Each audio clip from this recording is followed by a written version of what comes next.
This place was supposed to be an ordinary reformatory, yet it is called hell by all the juvenile delinquents in the country. No matter whether you were once a campus gang boss who ruled your turf, or a privileged child of the powerful with connections reaching the heavens, once you are sent here, you have only one identity, a beast completely stripped of the qualification to be human. From morning till night every day, there is non-stop high-intensity corporal punishment training. You are not allowed to speak human language, not allowed to eat human food. You can only squeal like a pig and eat like a pig. They will paint different letter marks on your chest, according to the type and severity of each person's crime. The higher the letter grade, the greater the intensity of correction required. And the so-called reform period lasts until they confirm that you have completely thrown away your self-respect and become like an animal whose soul has been hollowed out. Just like that teenage crime syndicate leader Jo Chang-soo, who once made even the police tremble. Only after he was tortured until he could no longer control his bowels and became mentally disabled was he considered truly reformed. All of this stems from the existence of the Juvenile Protection Act. Under the shelter of that law, South Korea's juvenile crime rate began to skyrocket out of control. Teachers ceased to be lighthouses guiding them back onto the right path, and instead became punching bags for their fists and feet. Even if they seriously injured someone or even killed, they would not feel the slightest bit of guilt, because they had long since understood, so long as the Juvenile Protection Act existed, they would never receive the punishment they deserved no matter what they did. Thus in this era, there were no longer any adults who dared to stand up and correct children's mistakes. They feared retaliation, feared being targeted, and became cautious and timid in front of children, no longer daring to take on the role of adults. Until Han Man-soo was elected president. He announced the abolition of the Juvenile Protection Act, and at the same time issued a brand new decree called Reformation. Re-education once again became the new punishment faced by juvenile offenders. Once they broke the law, they would be sent to a Reformation reformatory to undergo centralized corrective training. Only when they were deemed to have completely reformed could they return to society again with the status of a human being. Stripped down, it comes to only one sentence. When words no longer work, the only road left is centralized discipline. The scene shifts, and a strange sight appears at Sanangrak High School. The group of usually arrogant delinquents are actually lining up of their own accord on the playground to donate blood. The adults watching think that they have finally started to grow up and learned how to give. But in reality, they have only one true goal: to get that blood donation certificate. Because one blood donation certificate can be exchanged for 5,000 won with the protagonist, Lee Min-soo. So the very first thing they do after donating blood is line up to find Lee Min-soo to trade for cash. And this is Lee Min-soo's current business. He spends 10,000 won to buy a 5,000 won gift card plus a blood donation certificate. His real target is not the gift card at all, but these blood donation certificates piling up, because the hidden value of a single blood donation certificate is about 12,000 won. This is how he profits, as a middleman earning the difference. He knows full well that this already counts as a criminal act, but he is not afraid in the least. Because at his age, the worst possible outcome is just a warning letter. The real danger instead comes from the gaze of other delinquents. Lee Min-soo, who had been lowering his head and counting money, the very next second is kicked in the face by a flying foot, and both he and the cardboard box are sent flying several meters. A few delinquents come over and surround him, looking down at him from above. "Looks like you've been making quite a bit lately, huh?" Staring at them, Lee Min-soo curses under his breath, "Damn it. The thing he feared most has still happened. His illegal profit has made him prey in the eyes of other criminals. In their eyes, this means he can forget about getting any benefit at all. These delinquents surrounding him couldn't care less about the newly issued decree. In their eyes, so-called reformation is nothing but a pile of rubbish. The bleach blonde ringleader blows foul yellow smoke at him, then swaggers over and sits down on his crotch, humiliating him in this way. Leaning down, the blonde asks him how he could make money and not know how to share, then mocks, "Is it because Jo Chang-soo went into the reformatory that you dare to act this cocky?" Before the words have even faded, he spits a thick glob of phlegm straight onto Lee Min-soo's face. Pinned underfoot, Lee Min-soo trembles with rage all over and grits his teeth, cursing, "If it weren't for Jo Chang-soo, you'd be nothing but trash." The blonde doesn't deny it. Of course he knows how terrifying Jo Chang-soo is, and even admits that the guy is 100 times scarier than he is. But this monster just happens to be getting out of the reformatory today. At those words, Lee Min-soo's pupils suddenly shrink. Jo Chang-soo is the leader of the juvenile crime gang in this area. Anyone targeted by him has invariably broken down under hellish torment. Yet not a single person dares to step forward and call themselves a victim, because they all fear the retaliation of a demon. Lee Min-soo is no exception. Just seeing that ferocious, fiend-like face is enough to make him shake all over.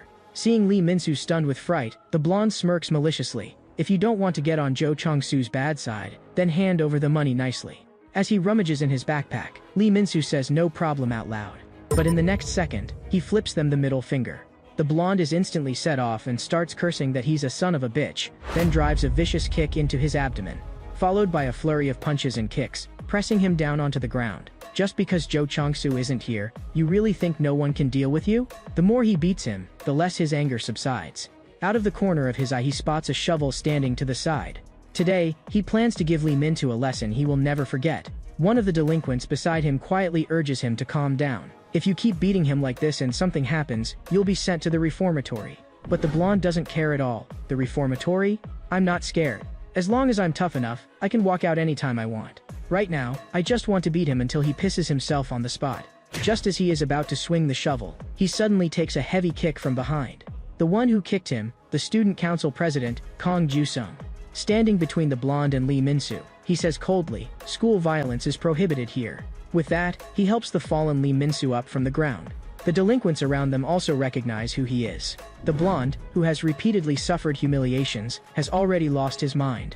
Grabbing the shovel, he charges forward. "Today I'm going to butcher you, then transfer schools and walk away from it all." Kang Ju-sung shifts his body to the side, dodging the shovel, as he calmly asks, "Are you really planning to kill someone?" As soon as he finishes speaking, he grabs the blonde's shoulder, executes a clean over-the-shoulder throw, and slams him heavily onto the ground. "Do you think you can shoulder the consequences of killing?" Seeing the tide turning against him, the blonde hurriedly shouts back, "What are you standing there for? Get him!" 3 lackeys lunge at once. But lackeys are just lackeys in the end. In Kang Ju-sung's eyes, they're nothing but one-punch problems. The fat guy in the orange shirt tries to attack from behind, but Kang Ju-sung ducks and slips aside. He locks both hands onto the arm the fat guy swings out, gives a pull using the man's own strength, and with another over-the-shoulder throw sends the fat body crashing down hard. With his fighting spirit up, Kang Ju-sung doesn't hesitate for a second and charges toward the last one. Terrified, that delinquent's legs go weak as he keeps backing away and begging for mercy. "Don't come any closer. I was just acting tough just now." But he still doesn't escape a thorough beating. Picking up his backpack, Lee Min-soo sighs and says to Kang Ju-sung, "Didn't you say school violence is prohibited?"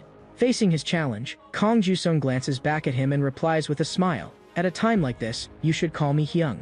With his head down, Lee Min-soo walks ahead in silence. "You're not my brother anymore.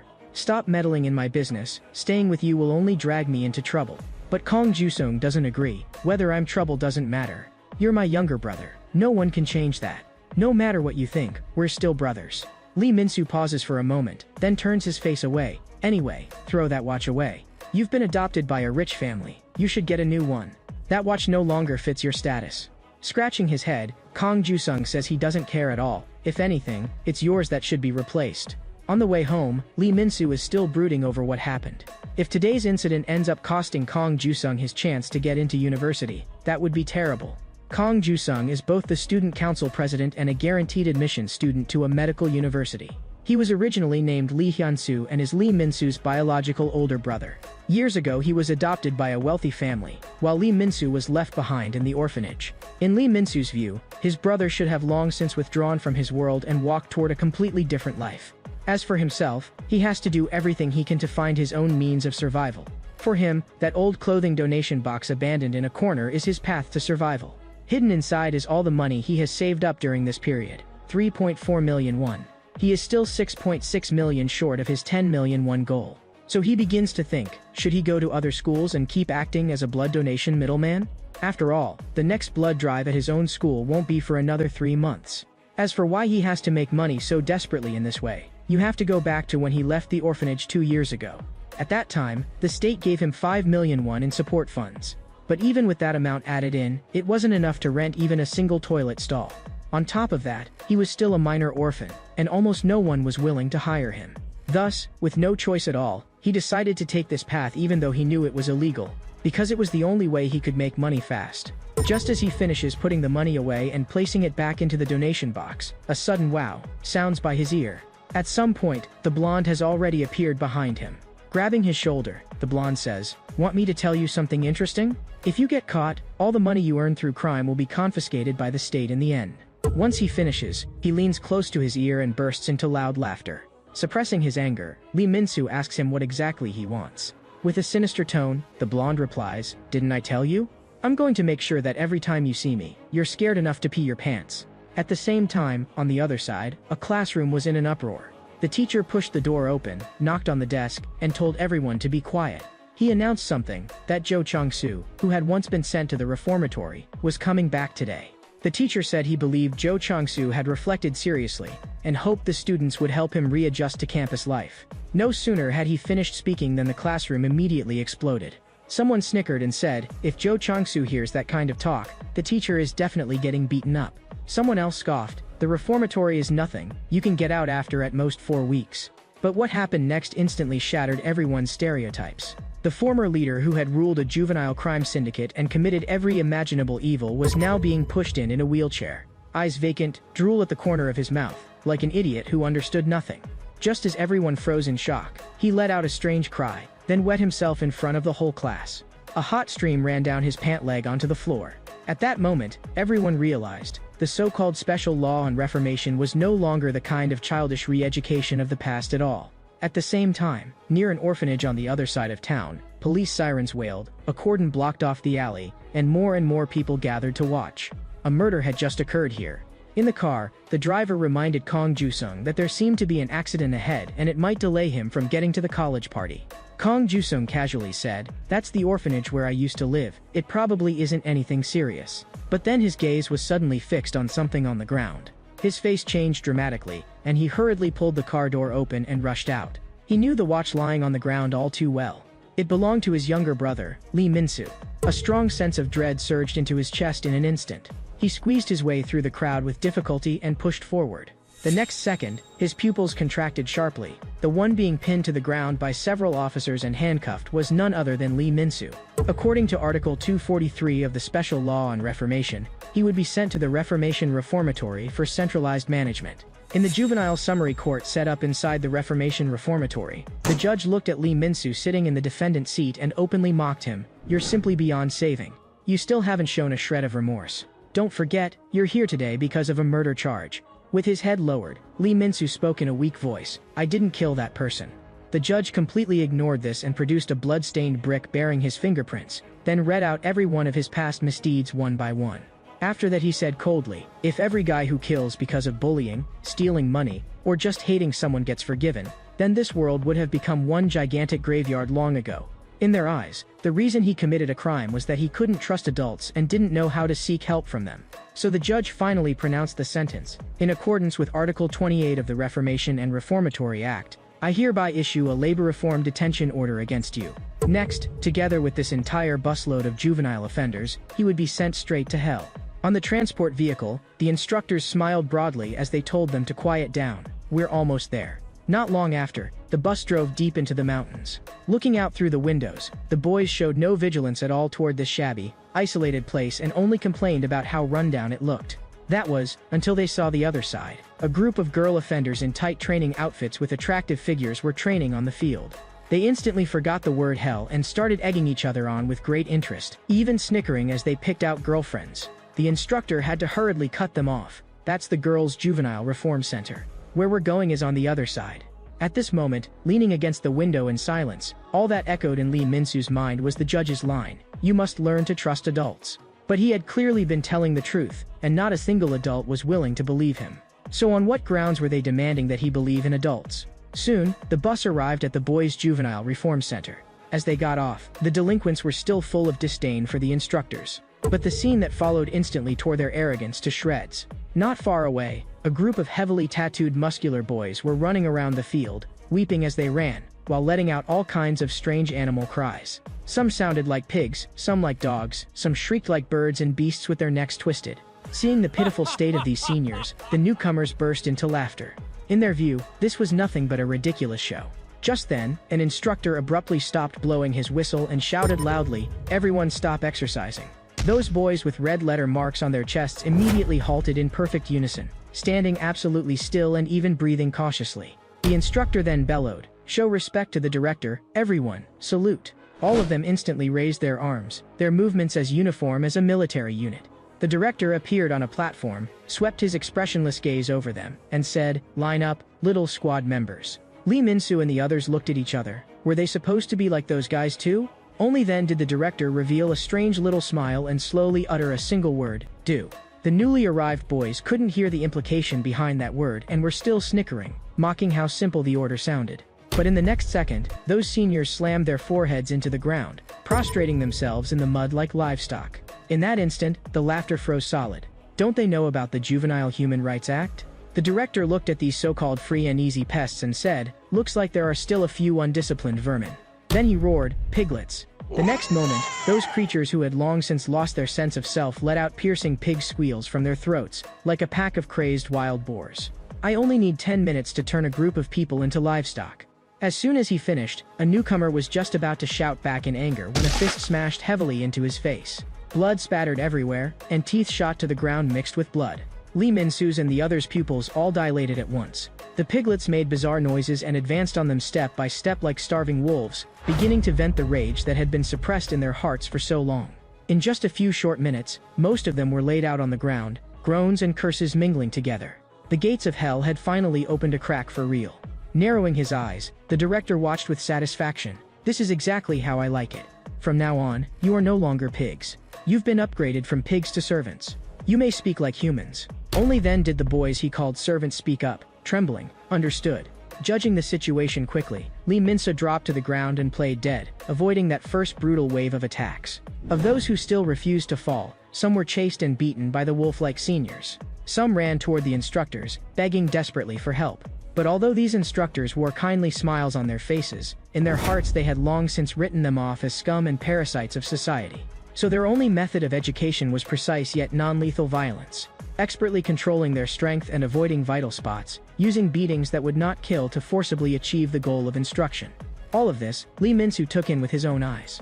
Nobody wanted to become a murderer, including these instructors. Just then, the director appeared in front of Lee Min-soo without a sound. "Pretty smart, huh, kid?" Looking down at the boy playing dead, he half smiled. "You should be at a loss the first time you come here. But instead you're pulling little tricks like this." Hearing this, as soon as Lee Min-soo tried to open his mouth to apologize, his face was stomped hard into the mud by a boot. "No need to apologize." Bending down, the director spoke with a hint of delight in his voice. "I like clever and sly little rats like you. From now on, you're a rat. And you'd better keep entertaining me." He gave an order on the spot. "From this moment on, you are only allowed to make rat noises." With no way out, Lee Min-soo could only grit his teeth and obey. Before long, 2 instructors came up to report that all the newcomers had been processed. They were stripped, lined up, and made to kneel on the ground, about to undergo their first evaluation phase. At the very same time, Kang Ju-sung had found Jo Chang-soo's home. After knocking and getting no answer, he took out a pair of scissors and popped the lock in a few quick moves. This skill was something he had practiced since childhood. As kids, he and his younger brother, Lee Min-soo, often broke into empty homes. Lee Min-soo would stand guard in the hallway, while he searched the rooms for anything valuable. In just 5 minutes, they could strip a house bare. They survived that way for several years, until they were caught red-handed once and sent to the orphanage, and that life finally came to an end. From then on, Kang Ju-sung never planned to go down that road again. But today, he had no choice but to break in once more. This time, he wasn't breaking in to steal, but to find out where his brother had been taken. And the person lying on the bed right now with both hands tied, was the only one who knew what the reformatory was like on the inside, Jo Chang-soo. Lying on the bed, Jo Chang-soo cried and shouted, "I pooped myself again. I pooped again." Looking at the nearly brain-damaged boy in front of him, Kang Ju-sung couldn't help asking himself, what kind of reformatory could turn you into this? They said Jo Chang-soo had fallen from a height and hit his head. But he could clearly see that there were no visible wounds or fractures on Jo Chang-soo's body. It would take far more than one accident to torture a demon like this into such a state. He tried to question him, but Jo Chang-soo couldn't even understand what he meant and only screamed instinctively, "I need to poop, I need to poop." At last, Kang Ju-sung couldn't hold back anymore and pressed one hand on his head. "For you, maybe it was just 4 short weeks. But I have no idea how long my brother will be stuck in that place. Answer my questions, now." His voice was thick with fear and despair. A man who had committed every possible crime had been turned into this in just 4 weeks. What would they do to his little brother? But by now, Jo Chang-soo had become a completely brainless wreck who could only whimper and beg, "I was wrong, please don't hit me anymore."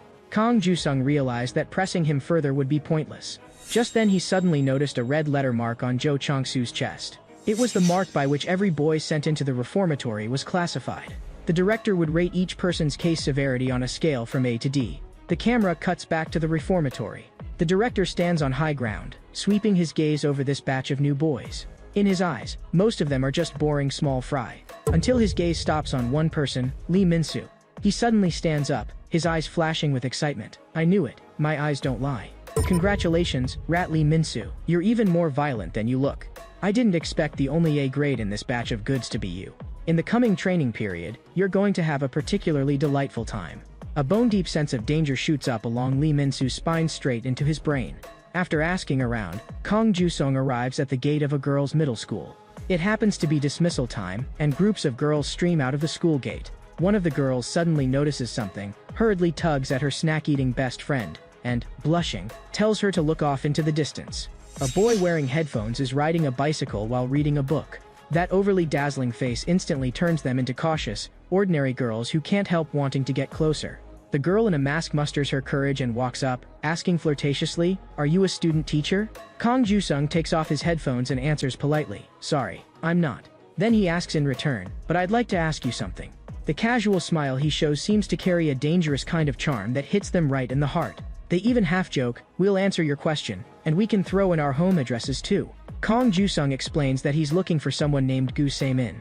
The moment they hear that name, the expressions on the two girls' faces change. They point into the nearby crowd. "You're not here for that crazy woman, are you? She just got out of the reformatory." The next second, they suddenly realize that the gaze from over there has fallen on them, and they hurriedly pull their hands back and walk off, pretending nothing happened. Once he confirms his target, Kang Ju-sung strides forward and stops in front of Gu Se-min.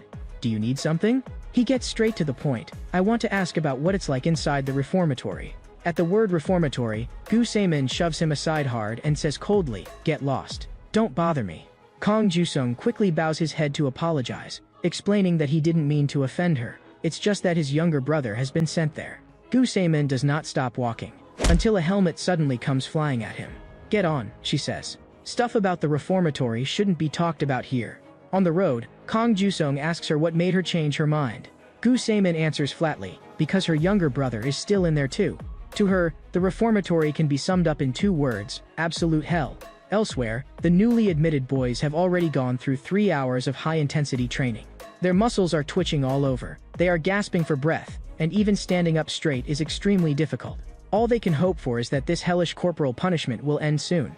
But the next command only makes the nightmare continue. At the instructor's order, everyone keeps training. Lee Min-soo has to respond with squeaking rat sounds, while the other boys are ordered to let out pig squeals in unison. The instructor suddenly explodes. "Who taught you to squeal like that? On 1 you squeal like pigs, on 2 you shout Ayo. Start over." So, to the count of 1 and 2, they do squats, standing and sitting, while letting out pig squeals and Ayo shouts in perfect rhythm. As for Lee Min-soo, all he has to do is keep making rat noises. The overlapping cries of livestock echo across the field. Standing on high ground, the director looks intoxicated. No matter when you hear it, the sound of livestock is always so beautiful.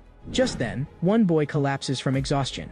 What greets him is not concern, but a flurry of kicks and punches. The instructor announces with a blank face, "Someone fell behind." Everyone starts over. Clutching his stomach, the boy is almost in tears as he shouts, "My stomach really hurts, can't I go to the bathroom?" The instructor sneers, "Weren't you all cocky when you first came in? And you can't even handle this?" The director notices what's happening and raises a hand to stop the instructor from continuing the beating. He walks up to the boy, his tone suddenly turning gentle. "You must have been holding it in for a long time before you got up the courage to say it, right? Don't be afraid, stand up. I'll give you a chance to go to the bathroom." Then he looks around the field and raises his voice. "Who else wants to go to the bathroom?" Seeing how understanding he appears, the boys who had been holding it also start raising their hands one after another. Soon, the line of those wanting to go to the bathroom stretches long. The instructor beside them keeps reminding them, "Anyone else? If you don't go now, there won't be another chance." Once no one else raises a hand, the instructor promptly announces, "The rest of you, keep training." Standing in the line, Lee Min-soo quietly watches all this. He does the math in his head. If they really were going to the bathroom, then the ones who don't go would have to keep training. So of course everyone would pretend to have a stomachache to get in line. But just now, the director's attitude suddenly changed, and that is what bothers him the most. Kindness without a price is like wild fruit in the mountains. The sweeter and more tempting it is, the more likely it's poisonous. He hesitates for a moment, then still raises his hand and lets out a rat-like squeak. The instructor runs up and asks his name and what he wants. Lee Min-soo is about to keep squeaking as ordered when the instructor roars, "Speak human language." So he says, "I don't want to go to the bathroom anymore, I want to go back to training." As soon as the words come out, the instructor clamps a hand around his neck and drags him out of the line. You think this is a joke? Lee Min-soo explains, maybe I was just pushing myself too hard. I got scared for a second and thought I needed the bathroom. But I'm fine now. The instructor shoves him back hard. Get back to your spot. I'll be watching you. Leaving the bathroom line, Lee Min-soo immediately becomes the butt of the others' jokes. They sneer and mock him but fail to understand. These people never saw them as humans in the first place, only as livestock. And livestock have no such right as going to the bathroom. After a while, the boys who wanted the bathroom are led away as a group. The director stretches out his hand and once again shows a gentle smile. Whether human or animal, everyone has to relieve themselves. Holding it in isn't good for your body. You have 30 minutes of rest time. Hearing this, the boys can't help breaking into barely suppressed, triumphant grins. But then the director suddenly turns his head and points at them, shouting harshly, "What are you smiling at? I wasn't talking about you. The ones who didn't go to the bathroom get to rest. As for you lot, from now on, we begin human centipede training." Standing in the formation, Lee Min-soo secretly rejoices, at least he pulled out in time. A centipede is a type of arthropod. It might have 15 pairs of legs, or more than 170. No matter how many, in their eyes it still ranks below the level of man, and even below beasts. The chosen boys are forced to line up one behind the other, each with his head pressed to the backside of the person in front, crawling in a centipede-like handstand. Supporting themselves with their hands, if anyone falls, the timer is reset. This is the director's custom-built, fully automatic digestive toilet. During the process, the instructor lashes their backs with a stick over and over. Didn't you bugs want to go to the bathroom? Why won't any of you do it now? 30 minutes later, the training finally ends. The instructor closes their bodies down with cold water to keep the stench from polluting the air. The boys who had been as wild as beasts just 3 hours ago have already turned into livestock at the mercy of others' torment. The chime over the loudspeaker rings to signal the end of class, announcing that today's training session is temporarily over. Next comes mealtime and dorm assignment. Staring at the slop-like mixture in their trays, with no utensils and no seats, forced to sit on the floor and grab fistfuls of it into their mouths, Lee Min-soo can't help asking himself, is this really food meant for humans? Before eating, an instructor orders them to sing a song of gratitude in unison. Still puzzled about what a song of gratitude is, he hears the instructor give the signal. And the old inmates immediately break into wide smiles and sing out with one voice, "We are not human, we are pigs and dogs. Whatever we're given, we eat." The lyrics of this song have been framed and hang in a place of honor at the very center of the cafeteria. Only now does Lee Min-soo realize that these people not only call them livestock with their mouths, they systematically strip away their human dignity through rules, customs, and even songs. He grabs the food and shoves it into his mouth, one handful after another. No matter whether his assigned identity here is rat, pig, or dog, the only thing he can do now is endure and hold out until the day he gets out. Meanwhile, Gu Se-min has brought Kong Ju-sung to the mountaintop. From here, they can see the entire Reformation Reformatory laid out below. You really think that place is hell? Gu Se-min says coldly, hell is better than that place. That place is not somewhere humans are meant to be. I have nightmares every day about every single day I spent in there. If I don't take a ton of sleeping pills, I can't sleep at all. She glances at him. Looking at you like this, you really do care about your brother. Lowering his head, Kong Ju-sung speaks in a slightly tight voice. That was what my mom told me on her deathbed. She told me to protect him for the rest of my life. And in the end, I still failed. That's why I came to you. I have to do something now. If I wait any longer, it'll be too late. And among everyone who came out of the reformatory, you're the only one who looks more or less unchanged. Tilting her head, Gu Se-min asks, you want to know how I managed to walk out of that place alive? He grabs onto this sliver of hope immediately. So there is a way to survive? How did you get out safely? In the next second, Gu Se-min suddenly goes vacant and dumb, like this, by acting like an idiot. Thinking she's making fun of him, Kong Ju-sung quickly frowns and cuts her off. Please, be serious. I'm in no mood to laugh. But she flips her hair up with one hand, revealing a scalp covered in dense burn scars. Kong Ju-sung's pupils quake violently. That place is where the craziest people in the country are all crammed together. If something flares up in the heat of the moment, how far do you think they'll go? You could never imagine it. They'll actually shove a person's head into a vat of boiling oil. That idiot act you just saw, that was my ticket out. They decided I was broken, so they let me out early. After hearing this, Kong Ju-sung can only mutter apologies under his breath. But Gu Se-min says coldly, don't you dare pity me, or I'll kill you. Have you asked what the letter marks mean? When everyone is gathered at the boys and girls training grounds, they assign each kid a grade based on the nature of their crimes, then assign them to rooms by grade. Room E, ordinary violent offenses. Room D, drug-related. Room C, theft and fraud. As for room B, where I used to be, that's for severe assault offenders. And given your brother's situation, that would be room A. That level is reserved only for the most vicious, the so-called murderers. At this moment, in room A, the instant Lee Min-soo steps through the door, he feels a gaze like a beast locking onto its prey. He knows this is provocation.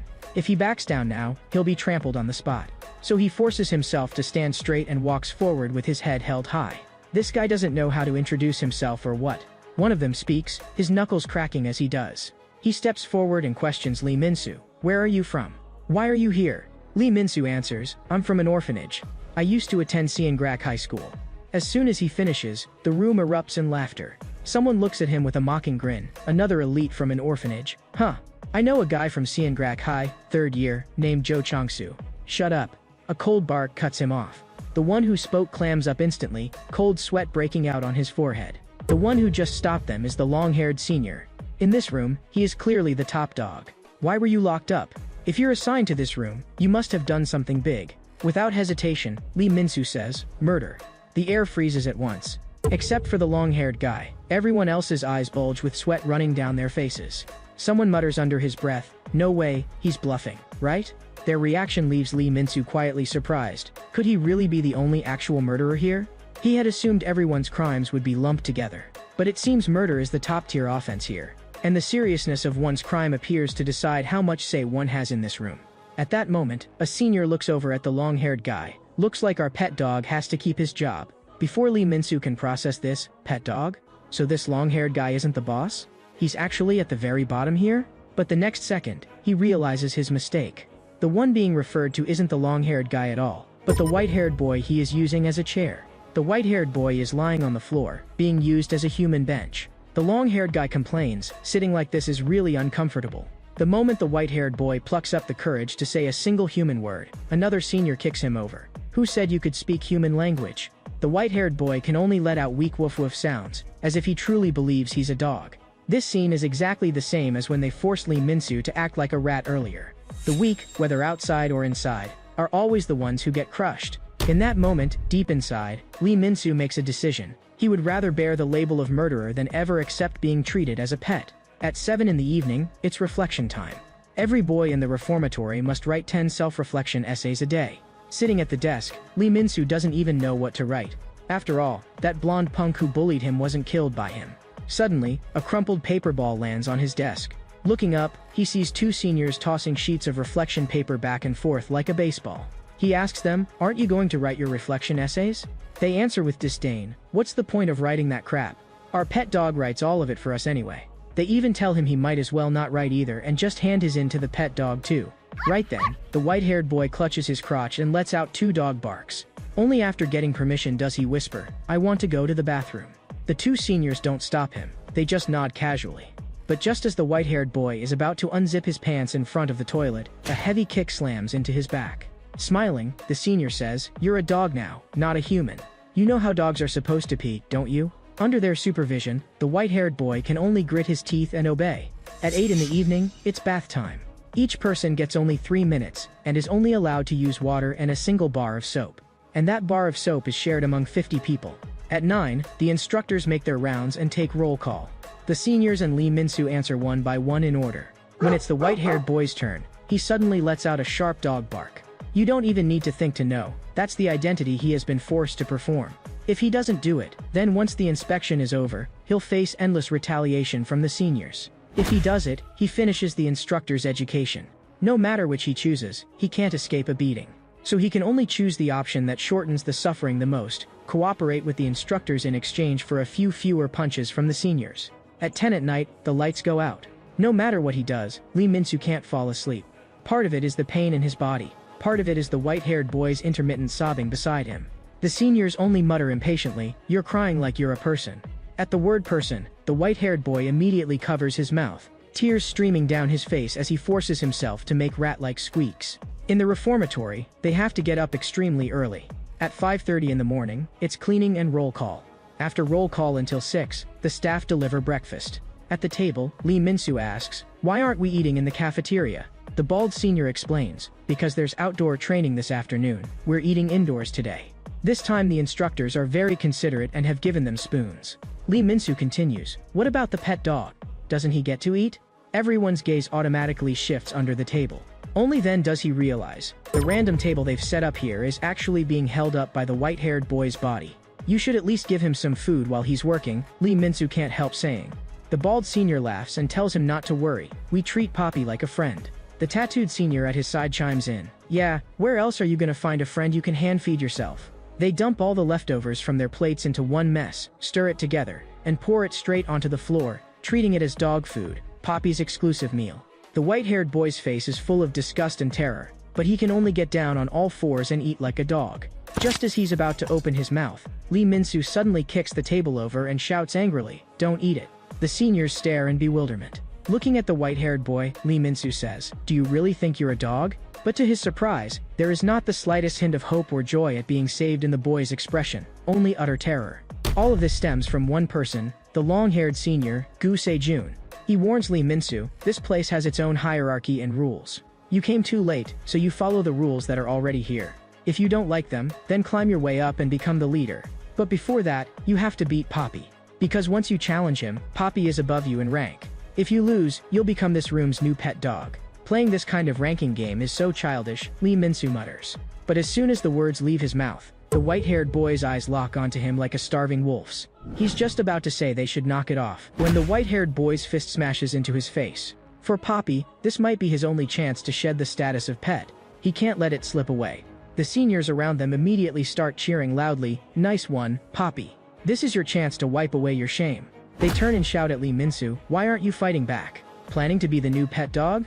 Of course, Lee Min-soo knows that losing here means hitting rock bottom. But the white-haired boy in front of him, punching him while crying and saying he's sorry. This jumble of emotions leaves him unable to strike back for the moment. Meanwhile, over on the other side, Kang Ju-sung arrives at the orphanage. The director smiles and says he's enlisting tomorrow and asks if he's packed everything. Holding a penguin plushie, Kang Ju-sung says, I've got it all. These things are treasures to me and Lee Min-soo.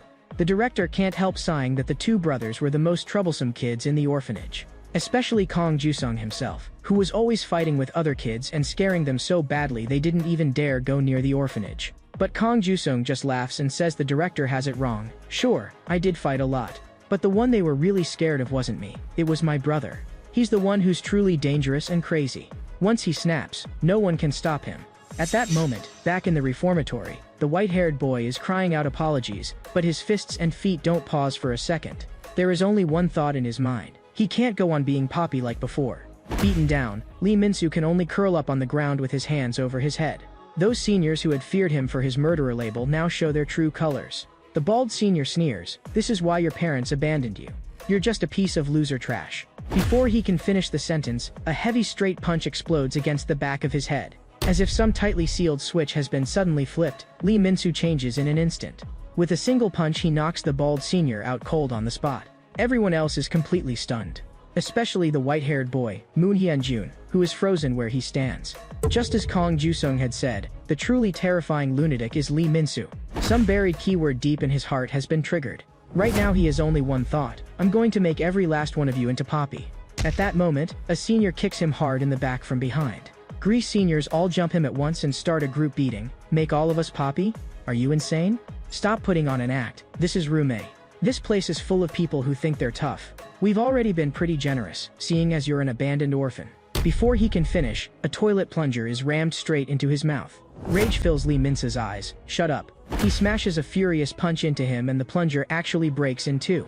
The other two seniors finally can't sit still anymore and charge up, snarling, I'm gonna kill you. But in the next instant, they are forced to stop. Wielding the broken plunger like a weapon, eyes wild, Lee Min-soo points it at them. You said you're gonna kill me? Have you ever actually killed anyone before? Meanwhile, at a golf course elsewhere, a man idly swings a club, and his subordinates around him immediately clap and flatter him. This man is Assemblyman Kang. Right now, Kang Ju-sung is kneeling beside him. Assemblyman Kang glances at him. How did you even come up with this idea? Kang Ju-sung says that although it's still early, he has already decided to enlist. My first goal is to deal with the youth problem. That will also be good for father's political career. Assemblyman Kang sneers. My son who thinks of me just had his medical school admission revoked. Explain it, because your brother got sent to the reformatory, you want to get close to that place in your own way, is that it? But even if you enlist, there's no guarantee you'll be assigned to the juvenile reformatory. That's why I need your help. If anyone can make it happen, it's you, father. But Assemblyman Kong isn't buying it, and why should I clean up the mess your brother made? Just when Kong Jusong thinks all he'll get is rejection, Assemblyman Kong suddenly changes his tune. Still, if you perform well in the future and help me into the presidential seat, this matter isn't off the table. Come on then, help daddy become president. Back at the reformatory, Lee Min-soo is like a berserk beast, roaring at the seniors. You pack of poppies, ready to get smashed? But the next second, one of the seniors he knocked down earlier suddenly springs up and locks both his arms from behind. The bald senior takes the chance to slam a punch into his head. For a moment, Lee Min-soo's whole body goes rigid and he collapses weakly. The two seniors look at each other, a flicker of panic in both their eyes. He's not dead, is he? This wasn't me, you hear. Just as they're trying to shove the blame off, the fallen Lee Min-soo suddenly bursts up, ramming the back of his head into the jaw of the one behind him, then drives a kick straight into the bald senior's groin. In an instant, the situation flips again. At that moment, Gu Se-jun walks over slowly. Your trigger words must be mom or abandoned. As soon as you hear them, you fly into a rage, right? How heartbreaking. Does your mom know? The son she threw away ended up a murderer. Before he finishes, Lee Min-soo thrusts the sharp end of the broken plunger at him, but Gu Se-jun catches it securely in one hand. Apologize, or I'll gouge your eyes out. Looking down at him, Gu Se-jun says, why would I apologize? For your mom abandoning you? Or for the fact you killed someone? That's enough. He releases his grip and suddenly shouts, it wasn't me. He started it. Then he turns around, squats, and clasps his head in his hands. Before Lee Min-soo can figure out what's happening, he turns his head and sees 3 fully armed guards already storming into the room. You little maggot, causing trouble the moment you get here. All the other seniors are already standing against the wall with their hands on their heads, playing the bystanders. What follows is a merciless beating. Batons crash down on him over and over, and he barely has any chance to react. Watching, Gu Se-jun calmly adds more detail. Lee Min-soo brandished a weapon and attacked everyone in the room, causing multiple injuries. I'll write out the full account in the report. One of the guards asks casually, you lot are sure you didn't do anything? This was all his doing? Everyone answers yes in uncanny unison. The white-haired boy hesitates for a second, then also murmurs yes. Like a dead dog, Lee Min-soo is dragged out of the room by the guard. Waiting for him is 15 days of solitary confinement. The isolation cell is also called the punishment room. It's specifically used to separate troublemakers. The days he spends here don't count toward his total detention time, which means he's just pushed his own sentence back by 15 days. He must endure 24-hour, no blind spot surveillance, forced to stay kneeling during the day until he collapses from exhaustion. His hands and feet are bound, and at meals he can only lower his head and eat directly with his mouth. It's only when he uses the toilet that they briefly unbind him. Worse still, there is no toilet paper, he can only rely on the cold water tap behind him. Every night at 7, even in solitary, he must still write reflection essays as usual. This time, what he writes is twice as long as before, but almost all of it is analysis and notes about the seniors in his room. In his view, everyone here has issues, but the one with the biggest, most dangerous problems is the long-haired Gu Se-jun. One way or another, someday he has to drag that guy down. Without realizing it, he dozes off on the floor.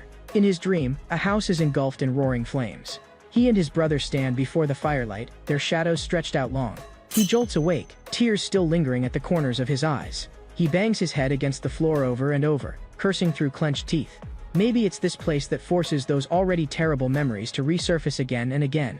It makes him afraid to sleep, because he knows that as soon as he closes his eyes, he'll fall back into the same nightmare. 15 days pass quickly. Taken from the isolation cell, Lee Min-soo is brought back to the room. The moment he stands at the doorway, he stares straight at the seniors, his gaze like a blade. Just as he's about to explode again, the seniors all suddenly break into smiles in perfect sync. We're sorry. We went too far before. From today on, Poppy doesn't have to act like Poppy anymore either. Let's get along from now on. Seeing their sudden repentance, a flicker of confusion rises in Lee Min-soo's heart. He nearly believes they're sincerely extending an olive branch. But just as he's about to accept their apology, a foot slams down hard on the back of his head. The one who kicks him is Gu Se-jun.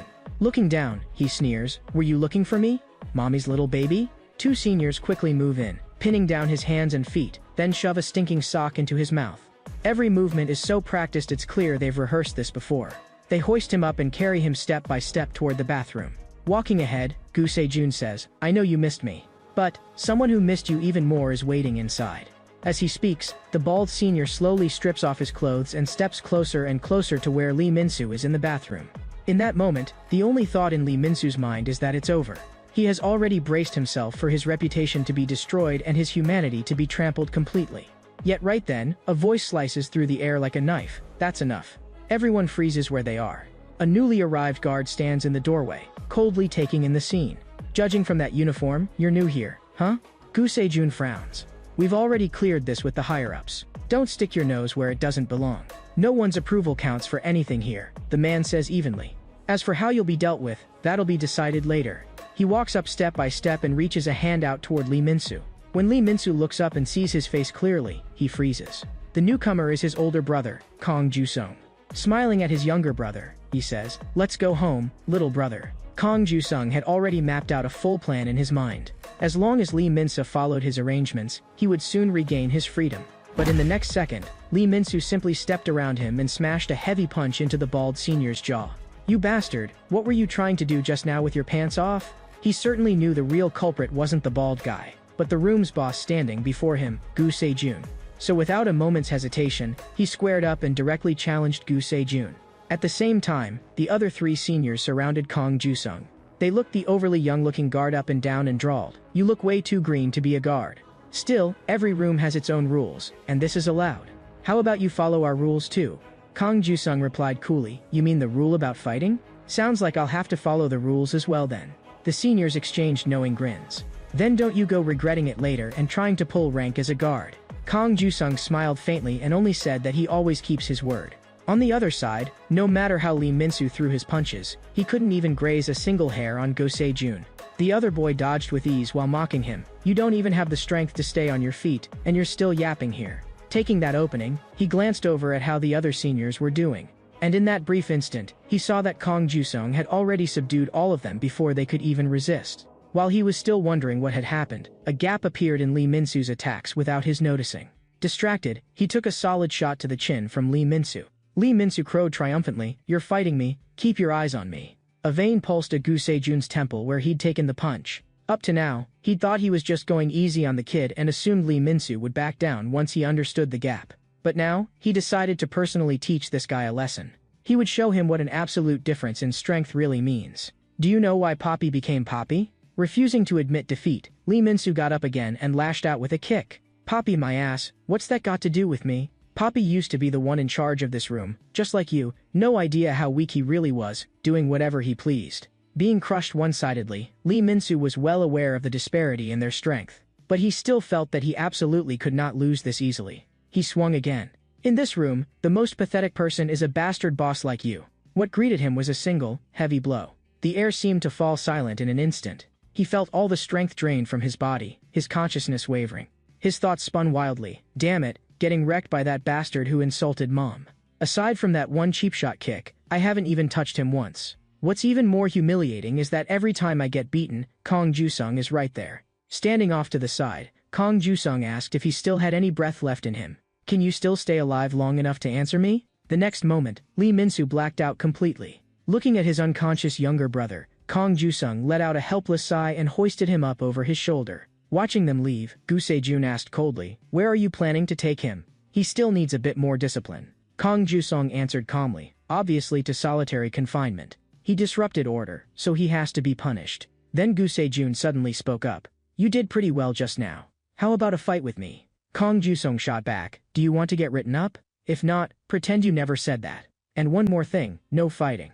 That's straight from your sister." At the mention of his sister, Gu Sejun froze. When he woke up again, Lee Min-soo found himself back in the isolation cell. Gritting his teeth, he swore to himself, next time he got back to the room, he was going to shave that guy's hair off. A sudden cramp twisted his stomach. Clutching his belly, he squatted over the squat toilet. When he was done, he discovered that not a single drop was coming out of the tap, which meant that after he wiped his butt, his hands couldn't be washed clean at all. Just as his scalp was crawling at the thought, he saw toilet paper sitting off to the side. He found it odd. This time in solitary he not only had toilet paper, his hands and feet weren't bound either. Only then did he realize he seemed to have forgotten a very important fact. As his awareness came back, he slammed his fist into the iron door and yelled at the guard outside. "What are you doing here? Are you insane?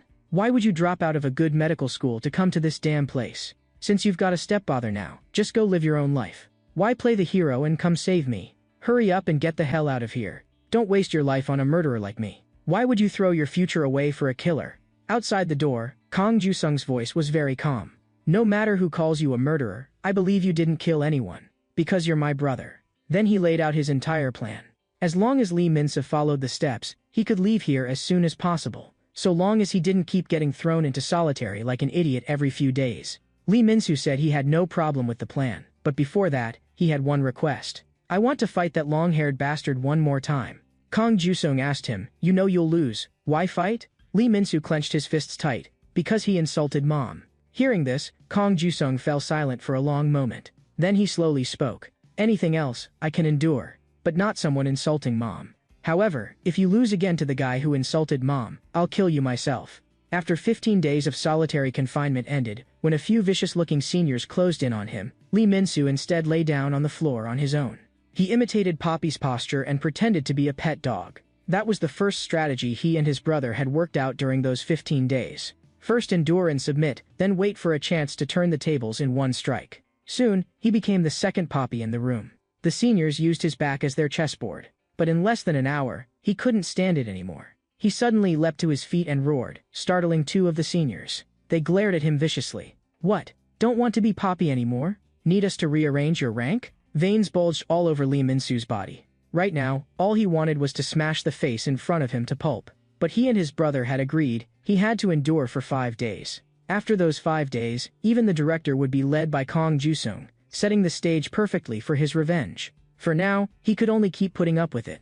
Thinking of this, he gritted his teeth, forced himself back down, wiped the dust off his back, and then used his clean stomach as the chessboard. He let them start a new game. By the second day, he could already clean the room with the nimbleness of a spider. On the third day, he and the white-haired Poppy were jointly responsible for the seniors' reflection essays. By the fourth day, not only could he pee like a pet dog on command, he could also eat the seniors' specially made, cursed cuisine. He let out exaggerated cries about how delicious it was. He knew very clearly that as long as he got through today, everything would be over. But that inhuman, mixed slop rice still drove him running to the bathroom to vomit like crazy. The white-haired boy followed behind, half concerned and half trying to please him. If you puke it all out, you won't have any strength. Smiling, he offered him a piece of candy and whispered, don't tell the others, or I'll get beaten. In here, let's just be good poppies and stop overthinking it. This unexpected bit of kindness left Lee Min-soo momentarily at a loss. But he knew very well that his days as Poppy would end today. Yet accidents tend to happen right when a plan is about to be completed.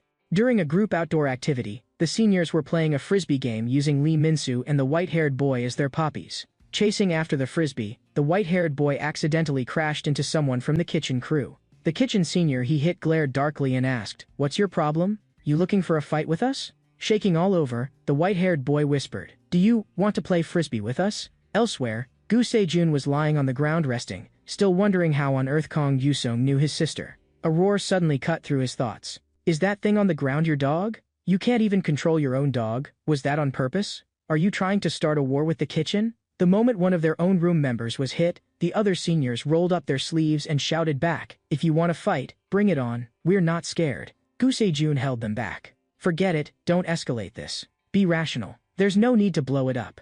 The kitchen senior gave 2 cold laughs, then drove a heavy kick straight into the white-haired boy's head. "Seeing how rational you are really pisses me off." Seeing this, the surrounding seniors all turned their heads away, pretending not to see. Starting a war with the kitchen over a poppy really wasn't worth it. Lee Min-soo couldn't help asking, "The guards aren't going to step in?" "For scuffles like this, the guards can't be bothered. Usually we settle it ourselves." Hearing that, he froze where he stood, his face darkening to something terrifying. On one side was the white-haired boy who had once handed him a piece of candy and shown him a bit of kindness. On the other side were the plan and promise he'd made with his brother. In the end, he chose to turn around and walk away. As he beat the white-haired boy, the kitchen senior jeered loudly, "Beating on your pet dog feels damn good. Can you lend him to me for a few days? Let me have some fun?" Before he could finish, a frisbee slammed right into his face. He didn't even have time to react before he toppled to the ground. Everyone followed the frisbee's trajectory with their eyes and was stunned. The one who'd thrown it was none other than Lee Min-soo, who had just turned away to leave. He stared icily at them. "You scum weren't done making a mess outside? You had to come here and keep at it? At the end of the day, all of you here are nothing but livestock, a bunch of livestock with no dignity and no spine. That's why you pick on people even weaker than you." He was just about to help the white-haired boy up when Gu Se-jun walked over. "Didn't I tell you to stay out of it? Do you not understand human speech?" The red-haired kitchen senior came over as well and grabbed Gu Sejun's shoulder. "What's your deal? Want me to tell our boss that you're the ones declaring war on the kitchen?" "Go ahead and tell him if you're declaring war," Gu Sejun replied flatly. "But before that, I have to deal with our internal business first." At the mention of a fight, the delinquent boys nearby immediately closed in to watch the show. Lee Min-soo knew he had already broken the first promise, but the other promise, about mom, was one he would never break. Gu Sejun casually tied his hair back and looked at him. "You want another beating?" Lee Min-soo didn't back down an inch. "Let's fight. Whoever wins is the boss of this room." At the same time, in the classroom, Kang Ju-sung had already finished all the preparations. In the reformatory, all the kids are minors, and every week they have set times for basic classes. During class, all authority is handed over to the classroom manager. In other words, as long as they're in the classroom, the manager has the final say. Kang Ju-sung had seized this window and obtained the position of classroom manager. According to his plan, today Lee Min-soo would defeat Gu Se-jun on the classroom battlefield he designed and become the new boss of the room. The dueling ground was a cramped space made by pushing several desks together. He checked his watch, puzzled that the time had already come but no one had shown up. The noise outside caught his attention. He looked out the window and froze. The duel between the two had already started downstairs. He sighed helplessly, stepped onto the windowsill and shouted down, "Lee Min-soo, you really are a bastard." For these 15 days, he had drilled the same combo into Lee Min-soo every single day. Step 1, hook punch. Step 2, heavy punch to the abdomen. Step 3, uppercut. Step 4, midsection kick. Then a front kick into a spinning kick, followed by a whip kick, and finally finishing with a straight punch. Although Gu Se-jun was quite strong, he'd never received systematic training. To Kang Du-sung, the other boys' moves were all flash and no substance, with almost no continuity between motions. As long as he could force Gu Se-jun into a corner on the mini-ring set up in the classroom, leaving him nowhere to dodge, that combo would definitely land and secure the win. But now, the entire plan had been ruined by Lee Min-soo himself. Kang Ju-sung ran downstairs, cursing inwardly that his little brother was the same as ever, never saving him a moment of peace. By the time he arrived, the delinquents had formed a solid human wall around the fight, and he couldn't see a thing. He knew the plan was completely off the rails now. If he wanted to stop it, he'd have to invoke his authority as a guard and forcibly shut it down. Just then, a piece of popcorn flew his way. The director lazily asked him, "What do you think you're doing? Why are you ruining my fun?" Seeing it was the director, Kang Ju-sung immediately stood at attention and saluted, explaining that he was a new guard and had been about to stop the kids from fighting. The director countered, "And why would you stop them? Have you never seen those wildlife shows about the animal kingdom? When a snake decides to eat a mouse, what does the film crew do? Of course they do nothing, because that's part of the natural order. Same here, we don't interfere with their fights, we respect the prison's order. Besides, watching them fight is entertaining." Seeing the unhidden madness in his eyes, Kang Ju-sung understood that there was only one thing he could do now: obey the director's order. In the ring, time and again, Lee Min-soo tried to attack with the combo, but he still couldn't so much as brush Gu Se-jun. Instead, he kept taking punches to the face. Just as his brother had said, without walls to help pin the opponent down, relying on the combo alone, he could barely even land a hit. Right now the gap in strength was too great. All he could do was cling to the combo and desperately search for an opening.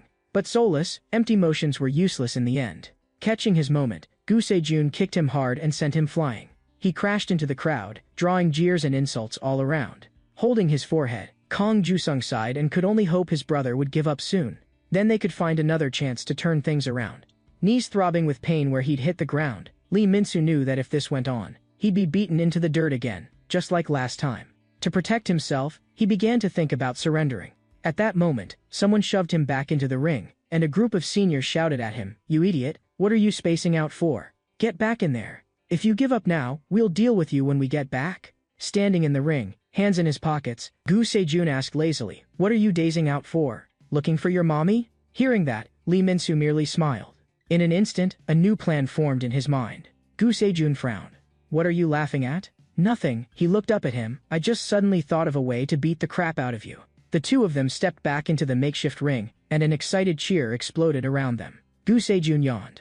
"Recess is over." Rolling his shoulders, Lee Min-soo said flatly, "Yeah, time to put an end to this." He'd already figured out how to use the combo, but getting Gu Se-jun into a corner was the hard part. Previously, Kang Ju-sung had told him that with his current strength, there was no way he could force Gu Se-jun back into a corner by sheer pressure. The only way was to enrage Gu Se-jun and make him charge in on his own.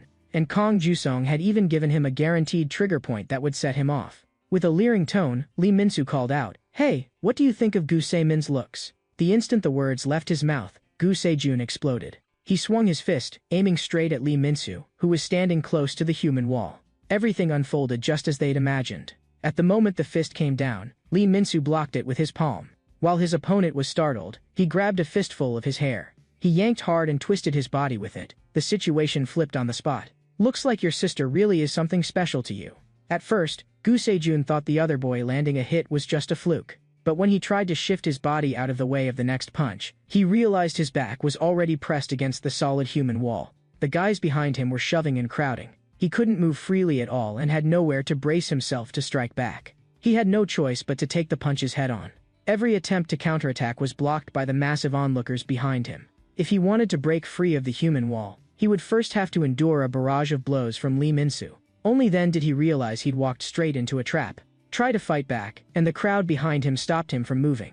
Try to escape the crowd, and he'd be pummeled by Lee Min-soo's fists. Now he'd become a lamb to the slaughter, and the only thing he could do was raise his arms to shield his head. He finally found an opening to counter, but Lee Min-soo smashed a side kick into his knee joint. What followed was the combo they'd practiced for 15 days straight, unleashed blow for blow like reading from a textbook. Lee Min-soo poured all the humiliation of that time onto Gu Se-jun. Even as he saw the other boy already on the verge of collapse, he knew he absolutely couldn't stop. He couldn't give him the slightest chance to breathe. Fists, knees, and feet hammered relentlessly into him from every angle. Gu Se-jun's consciousness began to blur. He knew that if his next punch didn't land, he'd have no hope of turning this around. But now, his attacks were moving at a snail's pace, and his strength was completely gone. "I warned you already, don't insult my mom. The more I think about it, the more I want to kill you." The kids who usually looked down on him were boiling over now. They were watching this weakling pull off a comeback right in front of their eyes. Eyes bloodshot, Lee Min-soo kept swinging and shouting, "If you don't know the situation, don't run your mouth about someone's mom. You hear me?" It wasn't until his final punch swung at empty air that he realized Gu Se-jun had already passed out cold. The jaws of the onlookers were about to hit the floor. The three seniors from his room felt a chill run down their spines, because this meant that from today on, Lee Min-soo would be the new boss of the room. Exhausted, Lee Min-soo was still seething. He couldn't understand why, even after being beaten this badly, the guy wouldn't apologize for that insult. Suddenly, the crowd parted on its own, opening a path. The director strolled over with a group of guards. "I honestly thought you couldn't win, but you did. Looks like this animal kingdom is pretty interesting. The mouse actually managed to beat the snake." Before he could figure out what that meant, the director bent down and murmured in his ear, "A mouse is still a mouse. Even in a fight, you're full of tricks." Lee Min-soo could only answer with the timid squeak of a mouse. By this time, Kong Ju-song had already slung the unconscious Gu Se-jun over his shoulder and asked the director, "How should we deal with him?" The director waved impatiently, "Throw him in solitary or wherever." Kong Ju-sung immediately complied. As he passed by Lee Min-soo, he muttered under his breath, "Why is this kid so disobedient? Who does he take after?" Lee Min-soo shot back with a grin, "Maybe I take after my brother." The plan had gone off track in unexpected ways, but in the end, it was completed without disaster. Next, they could move on to the second phase. One day later, in an art studio, Gu Se-min asked, "So my brother is in solitary confinement now?" Looking a bit apologetic, Kong Ju-sung said, "Yeah, the plan spun out of control. That wasn't part of the original arrangement." "Don't move." She cut him off. Right now she was using him as a life model, making him hold a weird and very uncomfortable pose. "How much longer can I last?" Kong Ju-sung couldn't help asking. "This pose is killing me." "Done. If I'm lucky, this piece will get me into art school at the top of the list." Kong Ju-sung glanced at it and almost exploded. "How is this supposed to be art? And it's a self-portrait of you?" After a few lines of banter, Gu Se-min suddenly reminded him, "Your brother might be in trouble. Because the ones he crossed are the kitchen crew. I used to be on the kitchen crew in the girls' block, so I know those people a bit. The boys' kitchen crew is very tight-knit. If you mess with even one of them, they'll take turns coming after you. Especially their boss, Jang Do-hwa. You need to be extra careful of him." At almost the same moment, at the serving counter, Jang Do-hwa was dumping side dishes into Lee Min-soo's tray. In just a few seconds, the broth had flooded the entire plate. Lee Min-soo frowned. "That's way too much." Jang Do-hwa sneered. "That's normal. You're the one who picked a fight with our kitchen crew." Faced with the kitchen boss's snide tone, Lee Min-soo decided to play dumb. Pointing at himself with an innocent look, he said, "You sure you've got the right guy?" Jang Do-hwa hesitated, then awkwardly asked, "You're not Lee Min-soo?" "That is my name," he said with a straight face, "but maybe you mean some other guy with the same name. It's a pretty common name, you know." Feeling he might have the wrong person, Jang Duba was about to send a lackey to double-check. But the lackey just pointed straight at Lee Min-soo and shouted, "It's him." No mistake. Seeing things about to go south, Lee Min-soo bolted on the spot. "Good thing I'm quick on my feet. I almost got wrecked." Meanwhile, in the capital, a summit attended by several of South Korea's top leaders was underway. 3 representatives from different parties were sharing the stage with President Han Man-soo, and afterward they would need to present a joint statement to the public. Kang Ju-sung's stepfather was one of those 3 representatives. Clapping Assemblyman Kang on the shoulder, Han Man-soo smiled meaningfully. "Long time no see. Back in the election, we were rivals. But now, for the good of the country, you behave yourself as my subordinate and work hard." With that, he casually slapped him on the butt. Cameras flared wildly in the audience, capturing this historic moment. Assemblyman Kang's face froze with embarrassment. That smack had been delivered in front of the entire nation. Seething inside, he went backstage and slammed a punch into a sandbag with Han Man-soo's photo on it. After venting, he turned to his son. "You just watched your father swallow humiliation with your own eyes. What do you think?" Standing before him was Kang Ju-sung.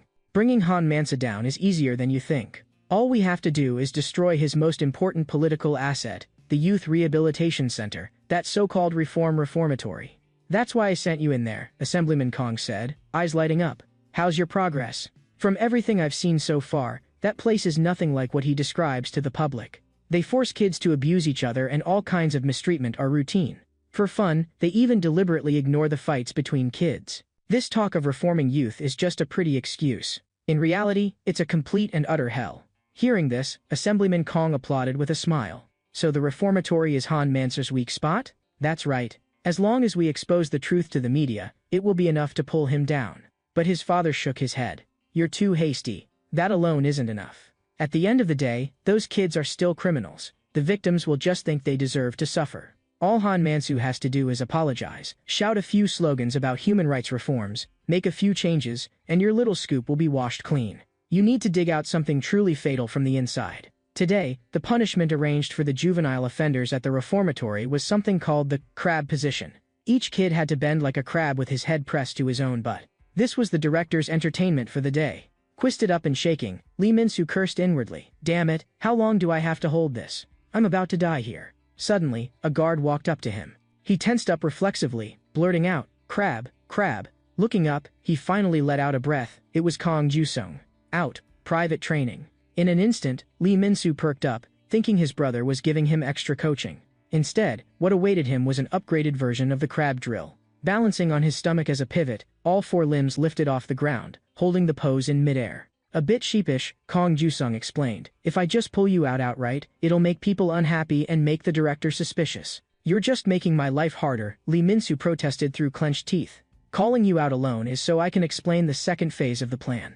This rehab center runs on a reward and penalty point system," Kang Ju-sung said slowly. "You get points for completing assigned tasks, you lose points for violations. Rack up 100, and you qualify for a parole review. On the flip side, the more points you lose, the further your review date gets pushed back. And right now, your score is -50. 2 stints in solitary, 1 big group fight. You've never earned a single reward point." Weakly, Lee Min-soo asked, "So how do I earn points?" Kang Ju-sung took out an application form. "The fastest way is to voluntarily apply to be an assistant on the kitchen crew."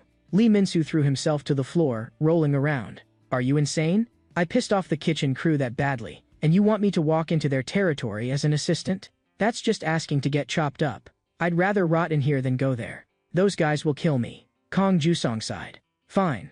I'll come up with another way." After the high-intensity training, he was so exhausted he nearly passed out. But he'd barely closed his eyes when an annoying buzzing sound woke him.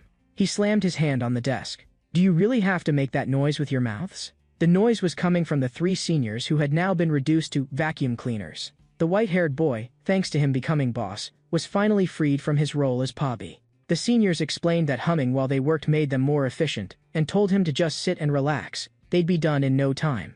Resting his chin on his hand, Lee Min-soo thought it over. Earning points by cleaning classrooms was way too slow. 1 classroom for 1 point. How many years would it take to reach 100? Just then, 2 guards came in and asked how the cleaning was going. "Almost done, just about finished. Then you alone can head to the next place. Someone put in a request for extra volunteer work for you." Hearing that, Lee Min-soo lit up, assuming Kang Ju-sung had found him another path. He grinned and snapped off a salute. But when he reached the assigned spot, he froze. It was the kitchen crew. Weren't we clear you wouldn't dump me in the kitchen crew? He complained bitterly in his heart. Jang Dubois, a boy whose dream was to become one of Korea's top chefs. With his right hand he could handle a 3-kilo cast iron pan plus 2 kilos of ingredients in it, all single-handed. His left hand was for precise work. To him, criticizing his food as bad was the same as insulting his skills. When a few juvenile offenders grumbled it tasted awful, he fixed them with a cold glare. But he knew he couldn't do anything about it for now. After all, he was the only one here who actually knew how to cook. Everyone else either set the pots on fire and screamed, or held up a pot of burnt black liquid claiming they'd rendered oil. Or they somehow produced pure, cursed cuisine in a pan.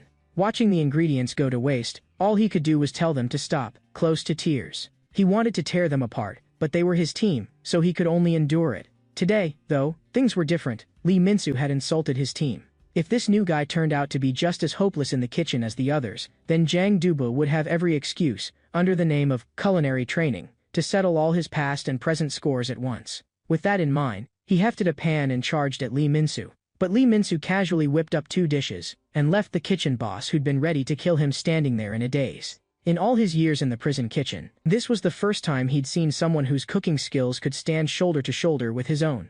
So after witnessing Lee Min-soo's technique, he didn't lay a hand on him again. Instead, overcome with excitement, he lifted him up on the spot, crying, "I've finally found you. I knew this day would come." From that day on, Lee Min-soo was not only the boss of Room A, but also the trusted right hand of kitchen boss Jang Dubois. However, not everyone in the kitchen crew was happy about it. Someone suggested pitting Jang Dubois and Lee Min-soo against each other, but judging from Jang Dubois' current attitude, that was practically impossible. The only idea they could come up with was to throw trash into the dishes Lee Min-soo made, ruining the taste. As long as the food turned bad, Jang Dubois would change his opinion of him, maybe even turn on him. The more they discussed it, the more pleased they became, and they were just about to act. The door clicked open. The instant they looked up, their pupils shrank. Standing in the doorway was guard Kong Juson. Studying them with amused eyes, he said, "I've been wondering who's been making supplies mysteriously disappear. So it was you rats. Since you're thieving rats, you'll have to pay the price." The kitchen crew members weren't scared at all. Instead, they shouted back, furious, "What's your problem, guard? Don't you know this is the kitchen crew's turf?" But it wasn't long before all of them were sprawled on the floor. The group that had been gearing up to cause trouble for Lee Min-soo was taken down single-handedly. He still didn't know who had arranged for Lee Min-soo to be assigned to the kitchen crew, but from the looks of things, his brother was adapting pretty well there. In the director's office, 2 guards came in to make their report. Smiling with narrowed eyes, the director asked, "Did they fight?" When he heard they hadn't, his face instantly darkened. Arranging for Lee Min-soo to join the kitchen crew and having the kitchen crew move against him had all been his idea, yet he hadn't gotten to see the spectacle he'd been waiting for. The guards were long used to his temper. They had already prepared a lovingly made omeris to offer him, hoping to calm his rage. Elsewhere, Jang Dubois gathered all the kitchen crew members and said solemnly, "Are you ready for our special once-a-month day?" He took a bar of soap and grated it into fine shreds on a grater, then dumped them into a pot. Next he added double the amount of olive oil and set a double boiler over the heat. Then he sprinkled in finely ground basil powder, squeezed in a bit of orange juice to add vitamin E, and finally stirred vigorously. A pot of thick, highly glossy liquid was finished. Staring, Lee Min-soo asked, "You can actually eat that?" "It's not food, it's hair wax." Looking dead serious, Jang Dubois said, "Once a month the kitchen crew has a special day. We have to get our hair in shape for it." Bewildered, Lee Min-soo asked, "What kind of special day needs hair styling?" "On that day, new ingredients are delivered. We get to see the girls from the women's reformatory. Every month the cafeteria gets a supply shipment, and we have to split it with the girls' kitchen crew. It's the one thing in this job you could call a perk. On that day, we style our hair like adults, and we carry the goods on our strongest shoulders and work like mad." But when it came time to actually work, the treatment was completely different. The girls surrounded Lee Min-soo, calling him cute and tiny, and even offered to help him move things. Watching from a distance, Jang Dubois' eyes went red. His thoughts churned. This bastard doesn't even work, and he's flirting with the girls? Just as he was fuming, a short girl poked him in the back, slipped him a letter, and whispered, "Don't let our boss lady see this. Just take it, quick." He took the letter, his face flushing bright red. Seeing her make a shoe gesture as she left, his mind instantly staged a whole family drama of confession, marriage, and 5 kids. He'd even picked out their names. The happiness hit so suddenly that his eyes grew misty. Then he opened the letter and turned to stone on the spot. It wasn't for him, it was a love letter asking him to pass it on to roommate's leader, Lee Min-soo. Meanwhile, in the storeroom, Lee Min-soo was working himself half to death, panting hard. He couldn't figure out the kitchen crew at all. They'd all run off to help the girls move things, and no one would even touch the stack he was responsible for. Just as he was about to switch to another area, a shadow fell over his back. Jang Duba walked up, glaring at him. "Are you the leader of Rume?" Startled, Lee Min-soo answered on reflex. "Yeah, that's me. Do you know what day November 22nd is?" "Not really." A vein bulged on Jang Dubua's forehead. "That's my wedding anniversary 3 years from now. And I'm guessing you don't know who Yeji is either?" Frightened by his tone, cold sweat broke out on Lee Min-soo's back. "Wait, what's going on?" "Yeji is my 5th child's name," roared Jang Duba. "If you hadn't betrayed me, she'd be here in this beautiful world with her little ponytail." With that, he swung his fist and charged. "You homewrecker who stole my wife, I'm going to kill you." Hands raised, Lee Min-soo hurriedly denied it. "I didn't do anything." Before he could finish, the punch was already in his face. He only just managed to dodge. That punch smashed straight through a metal card. If it had been his head, it would have exploded. He still had no idea what was happening, but it was clear the other guy was out for blood. He had no choice but to fight back, but his ankle was grabbed, and he was slammed heavily onto the floor. Jang Duba moved in to follow up, but his punch was blocked by the overturned metal card. Seizing the chance, Lee Min-soo lunged forward and threw a punch. Before he got close, though, another punch sent him flying in a straight line. The gap between them was obvious: longer arms, more power. He couldn't even get near. Every punch he took felt like being hit with a rock. Once he freed himself from the card, Jang Duba hammered punches into him one after another, shouting, "I'm taking So Young out on a date. I'm taking her hiking on Bukhansan." Very quickly, Lee Min-soo was driven back into a corner. But right then, a light bulb went off in his head and he came up with a way to drag things out. As the next heavy punch came in, he grabbed a nearby iron pot and used it as a shield. "I don't even know who So Young is. But your date plan sucks." He wrapped both arms around Jang Duba's waist, trying to repeat the move he'd used on Gu Se-jun. He wanted to trap him in the corner and turn the fight around with a continuous barrage. Nice in theory, but in reality he couldn't budge the guy an inch. Instead, Jang Duba caught him by the head with one hand and lifted him off the ground. "Lee Min-soo, you stole my pure love and my children's future. So accept the death penalty." At the last critical moment, Lee Min-soo grabbed a bag of flour and smashed it into his face. At the same time, over in the girls' kitchen crew, the girls were working and complaining. "This job is way too tiring. I never even wash dishes at home, and now I'm a cook." Someone doing inventory noticed an extra box of supplies on the list, obviously from the boys' reformatory side, and asked if they should send it back. The others immediately shook their heads. "If they need it, they'll come get it themselves." "I'm not going." Jang Duba looks terrifying. Someone else chimed in. "Yeah, I heard he once beat some guy named Chongsu so badly he got sent out of the reformatory." When no one was willing to go, a black-haired girl picked up the box. "I'll take it. Besides, I think Jang Duba is actually kind of cute." Meanwhile, the storeroom had turned into a full-on war zone. Using the terrain and his agility, Lee Min-soo kept circling and dodging, quickly exhausting what little strength Jang Duba had left. "Get out here. I'll make it quick and painless," Jang Duba shouted, panting hard. As soon as the words left his mouth, an egg splattered across his face. Holding a tray of eggs, Lee Min-soo hurled them one by one like darts. Covered in egg and utterly disheveled, Jang Duba's rage went through the roof. He grabbed a solid metal kettle and crushed it out of shape with his bare hand, then started throwing anything and everything around him in retaliation. "If you keep throwing stuff like that, someone's going to get killed," shouted Lee Min-soo as he dodged. But Jang Duba had completely lost his mind. Suddenly he grabbed a pan of scalding hot oil and flung it hard at Lee Min-soo. At that moment, the black-haired girl pushed the door open and stepped in with the box in her arms. The boiling oil was flying straight toward her face. For a split second, Jang Duba went blank. Before he could react, though, Lee Min-soo had already leapt over and wrapped her in his arms, using his own body to take the full blast of the splashing oil. After getting the news, Kong Ju-sung rushed straight to the infirmary. The moment he yanked back the curtain around the bed, he froze. There was a skeleton lying there. Of course, it was only a fake skeleton Lee Min-soo had set up as a prank. The real one was crouched beside the bed, shoulders shaking as he struggled not to laugh. Seeing how dark his brother's face had gone, he hurriedly wiped the grin off and put on a weak expression. "Good thing it wasn't boiling oil, or I really would have turned into a skeleton."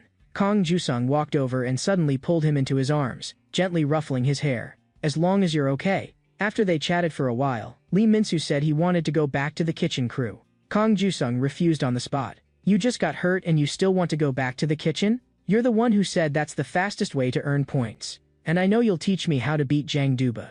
As long as I win, all the trouble is over." Raking his fingers through his hair, Kong Ju-sung could only give in the end. After that, Using his authority as a guard, he applied to the director for a special form of corporal punishment. Punishment in name, but actually training for Lee Min-soo. He and Jang Dubu weren't even in the same weight class. To win, he had to build up his strength first. He started by pushing round stones with both feet, then moved on to pushing triangular iron wedges. And finally to the massive cube of stone in front of him. If he could make that boulder move even a fraction, he'd have a chance of beating Jang Dubu. Elsewhere, after a week in solitary, Gu Se-jun still couldn't figure out why he'd lost. That guy couldn't even land a hit on me, and in the end he won. I must have gotten careless. If we fought again, I'd never lose. But the more pressing problem right now was wiping his butt. He was out of toilet paper, the water was shut off, and half a sleeve of his shirt was already torn off. He stared helplessly at the sleeve that remained. If he used it now, what would he wipe with next time? Just then, a wad of toilet paper was tossed into the isolation cell. Stop using random crap. Use toilet paper and wipe properly. From outside the door, Kang Ju-sung told him to hurry up. He was coming in. When the door opened, the cell was empty. The next second, Gu Se-jun appeared behind him and asked coldly, "How do you know my sister?" Before he'd even finished the question, he swung a punch. Kang Ju-sung casually caught it, and with a smooth lock, pinned him to the floor in an instant. He'd always known the guy was strong, but hadn't expected him to be this ridiculously strong. He shut his eyes, ready to take a beating. But what came wasn't a fist, it was the glow of a phone screen. If you're that curious, ask her yourself. Meanwhile, to defeat Jang Dubu, Lee Min-soo had started his strength training with the giant stone. Even when he was shaking all over and utterly exhausted, he didn't dare stop for even a second. Because he knew very clearly, only when his strength was enough to make the boulder in front of him shift even a single millimeter would he have even the slightest chance of beating Jang Dubu. To the other seniors in Room A, he just looked crazy. There are plenty of tough guys in this prison, but Jang Dubu is the one everyone agrees is the strongest. If that explosive right hand ever lands on you, if it doesn't kill you, it'll cripple you. Look at Jo Chang-soo, right? One punch scrambled his brains, turned him into an idiot, and he ended up getting forced out of here early. In their eyes, challenging Jang Dubu would only lead to the same fate for Lee Min-soo. But right now, all Lee Min-soo did was throw himself at the stone over and over with all his strength. He understood that if he wanted to earn points, a fight with Jang Dubu was bound to happen sooner or later. There was no hiding from it. Once the call connected, Gu Se-jun asked cautiously, "Sis, are you already out of the reformatory?" Gu Se-min didn't answer him. Instead, she told Kang Ju-sung to cover his ears. Then, on the other end of the line, she unleashed a furious torrent of scolding at her brother, leaving him feeling utterly wretched. When his eardrums felt like they were about to explode, he finally couldn't take it anymore and hung up, his hand shaking. After a long silence, Kang Ju-sung lowered his hands. "What happened to you?" With a dead-inside expression, Gu Se-jun said, "Nothing, just a little tired." Then he looked up again at Kang Ju-sung. "You're working with my sister, right? You're Lee Min-soo's brother, and you're also the one teaching him how to fight." "That's right. Got a problem with that? Good." Gu Se-jun's tone suddenly turned serious. "I'll do what you say. Teach me how to fight too." Time jumps ahead 1 month. Ever since that fight with Lee Min-soo, Jang Dubu has been like a half-wit. Now he burns the food every day and we keep getting punished. At this rate we're all going to get kicked out of the kitchen crew. The door suddenly flew open with a kick. Lee Min-soo walked in. The moment he saw him, the veins on Jang Dubu's forehead bulged, and he snapped out of his lethargy in an instant. "Lee Min-soo, this is all your fault. I'm getting my revenge." But just as he was about to reach him, his steps suddenly slowed. Because Lee Min-soo asked, "Want to know why girls don't like you?" He blurted, "Why?" "Because you're ugly as hell." After a brief silence, the pressure in the storeroom seemed to collapse. The kitchen crew members went pale with fright. "Are you insane? You're still provoking him? We really are going to see blood today." Enraged, Jang Dubu once again chased him all over, smashing everything in sight. Mouth still spitting fire, Lee Min-soo ran in circles like last time, relentlessly draining his stamina. Soon, the brute who only knew how to rely on raw strength was gasping for breath. Realizing he couldn't go on like this, he stepped up onto a table and dove off, swinging his fist down. This time, with a light sidestep, Lee Min-soo let him punch through another cart, and the explosive right hand got jammed against a thick iron pillar. Right after that, he deliberately took a left punch, making the other men think he was still the same easy target. In the instant Jang Dubu relaxed, he clamped both hands tight around his left arm. "I actually used my brain before I swung, you dumb ox." As he spoke, he kicked off the floor and wrenched with one arm, forcing the joint of Jang Dubu's left arm up next to his own head. "You brainless idiot, get ready for your punishment." At the same time, the director was sitting in the cafeteria waiting for his meal. Dressed up as a waiter, Kang Ju-sung walked over with a tray. "Director, today is a special event day. and I've personally cooked for you. This is a dish made with Alaskan cod.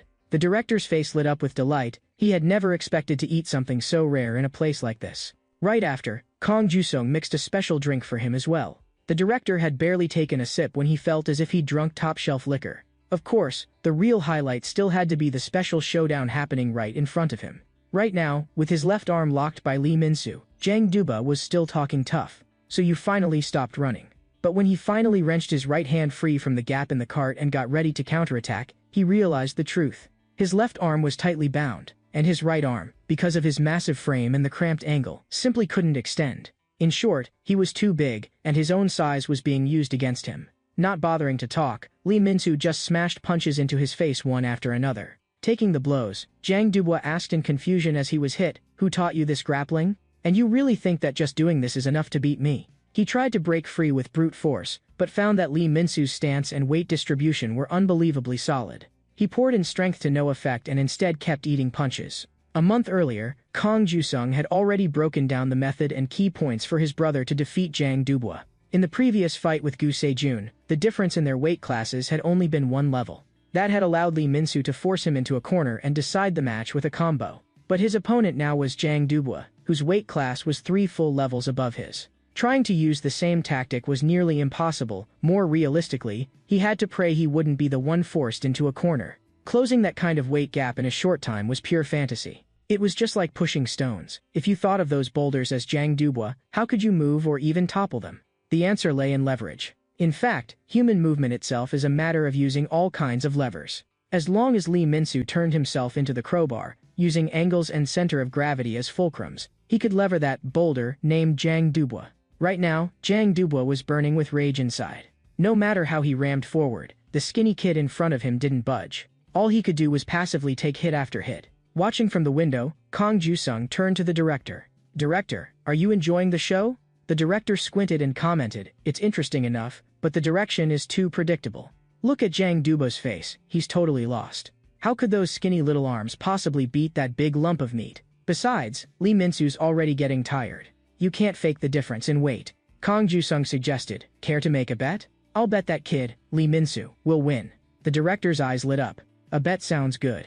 I love wagers that don't have any clear odds." But in Kang Ju-sung's view, claiming that weight difference alone could nullify headshots was nonsense to begin with. From the way basic boxing stances are designed, every movement is built around protecting the head and face. Because one of the most vulnerable parts of the human body is the face and skull, where many critical areas are concentrated. Among them, the jaw is especially important. A solid hit to the jaw sends shockwaves into the brain and inner ear, causing the opponent to temporarily lose their sense of balance. In amateur fights, weight classes are certainly important, but in the end, what really decides the outcome is skill. At this point, under the barrage of heavy punches, Jang Duba's vision was already swimming. In his days, he seemed to see So Young waving goodbye to him. With the final straight punch from Lee Min-soo, that dream wife and the shadows of his 5 imagined children all vanished. The kitchen crew stared at the fallen Jang Duba in utter shock. Even the director momentarily lost his composure and blurted out, "How did you know that brat would win?"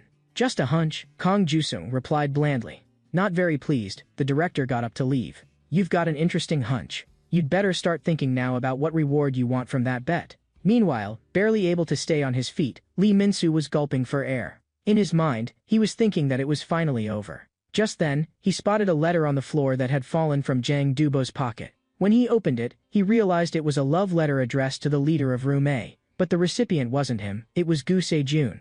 According to the kitchen crew, the reason Jang Duba had gone after him so viciously was that he'd thought the letter was written to Room A's leader, Lee Min-soo. The moment he understood, all he could do was smile bitterly. "So all the physical hell I went through trying to take this guy down was because he got the recipient wrong?" He was dying to rush over and land a few more punches, but the kitchen crew held him back firmly, leaving him fuming in place. At the same time, in a special restricted area of the reformatory, several special inmates were sitting around playing cards. They complained, annoyed, the selection for the next candidate has gone off the rails again. First Gu Se-jun, then Jang Duba.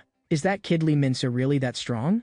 Jang Duba was supposed to be the strongest in the whole facility. Now that the 2 pre-selected candidates had both been disqualified, they had to move to the backup list. One was Lee Kong-min, a notorious Daehyundong mob boss and construction foreman. The other was a maintenance crew member, Ha Sung-cheol. As soon as the list was read, someone objected. I can see why you'd pick Lee Kongmin, but why Ha Sung-cheol? He's not even a boss. At that point they noticed the blonde-haired Jisoo hadn't said a word and asked why he wasn't choosing. Lounging lazily, Jisoo replied, I wasn't going to get involved. But after listening to you, I'm a little interested. This time, I nominate Lee Min-soo as a candidate. And that blonde was currently the #1 figure in the reformatory's reform center, Im Jisoo. Elsewhere, after losing, Jang Dubois had been thrown into solitary, and in the meantime, Lee Min-soo had taken over as acting leader of the kitchen crew. In the process, he truly came to understand Jang Dubois' misery. The kitchen crew guys were nothing but kitchen wreckers. If they weren't making the rice explode, they were creating absurd food combinations. Or they were even putting an electric kettle on the stovetop and blasting it with high heat. All Lee Min-soo could do was roar at the top of his lungs, stop. All of you, knock it off. Not long after, it was time for the prison supply delivery again. Sarah, the black-haired girl he'd saved before, came looking for him on purpose. A bit embarrassed, she said, thanks for last time, for blocking that pan of oil for me. Scratching his head, Lee Min-soo said, the oil actually wasn't that hot. It was no big deal. Before he could finish, Sarah, face flaming red, shoved a letter at him. Traumatized by the last love letter incident, he instinctively asked, this isn't for Gu Se-jun, is it? Blushing even harder, Sarah spun around and bolted, shouting back over her shoulder, it's for you, idiot. Once she'd run far enough away, he hurriedly checked the addressee, and this time, it really was for Lee Min-soo. Right then, in his mind's eye, he was already watching a family of 4 strolling happily in the sunshine. A lifelong single, his face instantly turned as red as a ripe apple. In truth, Farah's feelings for him weren't just because he'd shielded her from the oil. She'd noticed him even earlier, on the day she went for a walk in the yard after eating and happened to see the duel between Lee Min-soo and Gu Se-jun. The courage and sense of responsibility that burst out of that frail-looking boy, and those eyes wild like a honey badger's, completely captivated her. From then on, she'd constantly worried about how he was doing. Today, with her big sisters helping her dress up and hyping her up, she finally mustered the courage to confess. She hoped that the next time they met, she would hear his answer. Back in the room, clutching the love letter, Lee Min-soo grinned like an idiot for a long time. When the seniors heard about it, they were all indignant. Traitor. We've been here way longer than you and not one of us has gotten a girlfriend. You're this happy just because you got a letter? Lee Min-soo didn't deny it. I really am happy. Up till now, the only letters I've ever gotten were from my mom. Or that love letter that was meant for Gu Se-jun but got sent to the wrong guy. As he spoke, he even invited everyone to gather around and read the letter with him. On the other side, Kong Ju-sung went to the warden's office. Sergeant Kong reporting. I heard you wanted to see me. The warden looked him up and down. You've been transferred here for about 3 months now, right? I hear you passed the Korean Army Academy early admission process at record speed and took first place in your class on the sergeant's exam. Someone like you actually willing to come work in a place like this reformatory. Well, I really ought to thank my own luck. With a respectful expression, Kong Ju-sung pledged his loyalty. I'll work even harder for you and for the country, warden. He knew that only by earning the warden's trust would he have a chance to help his brother rack up more points. But then the warden shifted the topic. You know, I caught something interesting on the surveillance recently. You and that boy named Lee Min-soo seem a little too close. What exactly is your relationship? If he wanted to get his brother out of the reformatory, Kong Ju-sung had to hide their real connection. He was adopted. After all, on paper nothing tied them together. Hearing the question, he couldn't help suspecting that the warden had already noticed something. In any case, he absolutely couldn't let their relationship be exposed and had to come up with a plausible excuse. But the warden's next words actually made him relax. You're teacher and student, right? I saw you teaching him how to fight. That's why you dared bet with me, because you knew your student would win. I have to say, you're not only smart, you can fight pretty well too. Going with the flow, Kong Ju-sung explained, it was Lee Min-soo who said he wanted to get stronger and begged me again and again, so I reluctantly agreed to teach him. The warden warned him coldly, don't get too close to that trash. Kong Ju-sung quickly agreed and then left, using the excuse that he needed to prepare for an outdoor volunteer activity. Once he was gone, the warden picked up the phone. He had no intention of letting it go at that. As long as this kid was that unusual, it was worth digging into his background. In the isolation cell, Gu Se-jun finally let out a breath of relief. From the sound of his sister's voice on the phone that day, she must have gotten out of the reformatory. In another isolation cell, however, Jang Dubois was curled up, trembling all over, eyes brimming with tears. He was still hung up on that love letter with the wrong addressee, feeling it was all far too unfair and entirely Lee Min-soo's fault. Just then, the cell door opened. Kong Ju-sung stepped in and said calmly, what happened to you isn't Min-soo's fault. Choking back tears, Jang Dubois shot back, what do you know? He stole my wife and kids. My life is ruined. But in that letter, when she wrote room A boss, she didn't mean him. She meant Gu Sejun. The instant the words landed, Jang Duba's expression flipped. He yelled, Lee Min-soo, I'm sorry. I blamed you for nothing. Gu Sejun, you bastard, you're dead.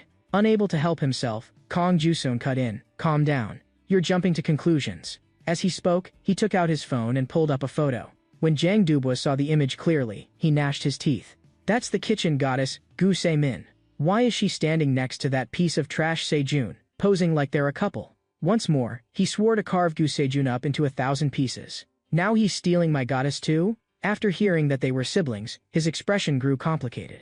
So that means Gu Sejun is my little brother-in-law? From the other isolation cell, where he'd already heard the commotion, Gu Sejun immediately roared back, You pig, who's your brother-in-law? So the two of them started a shouting match from opposite ends of the narrow corridor. One side yelled that he needed to think about his future nieces and nephews. The other spewed curses with a sky-high B-word count. Watching them scream at each other with such enthusiasm, Kong Jusung finally let out a breath. That's that wrapped up. From here on out, all Min-soo has to do is keep racking up points. Aside from that, there was something else he had to keep digging into. The dark secret the warden was going to great lengths to hide. And that special restricted zone he couldn't enter was likely the key. Just as expected, before he'd thought about it for more than a few seconds, he saw several guards carrying a juvenile offender out of the restricted area. What bothered him even more was the man inside wearing a red prison uniform.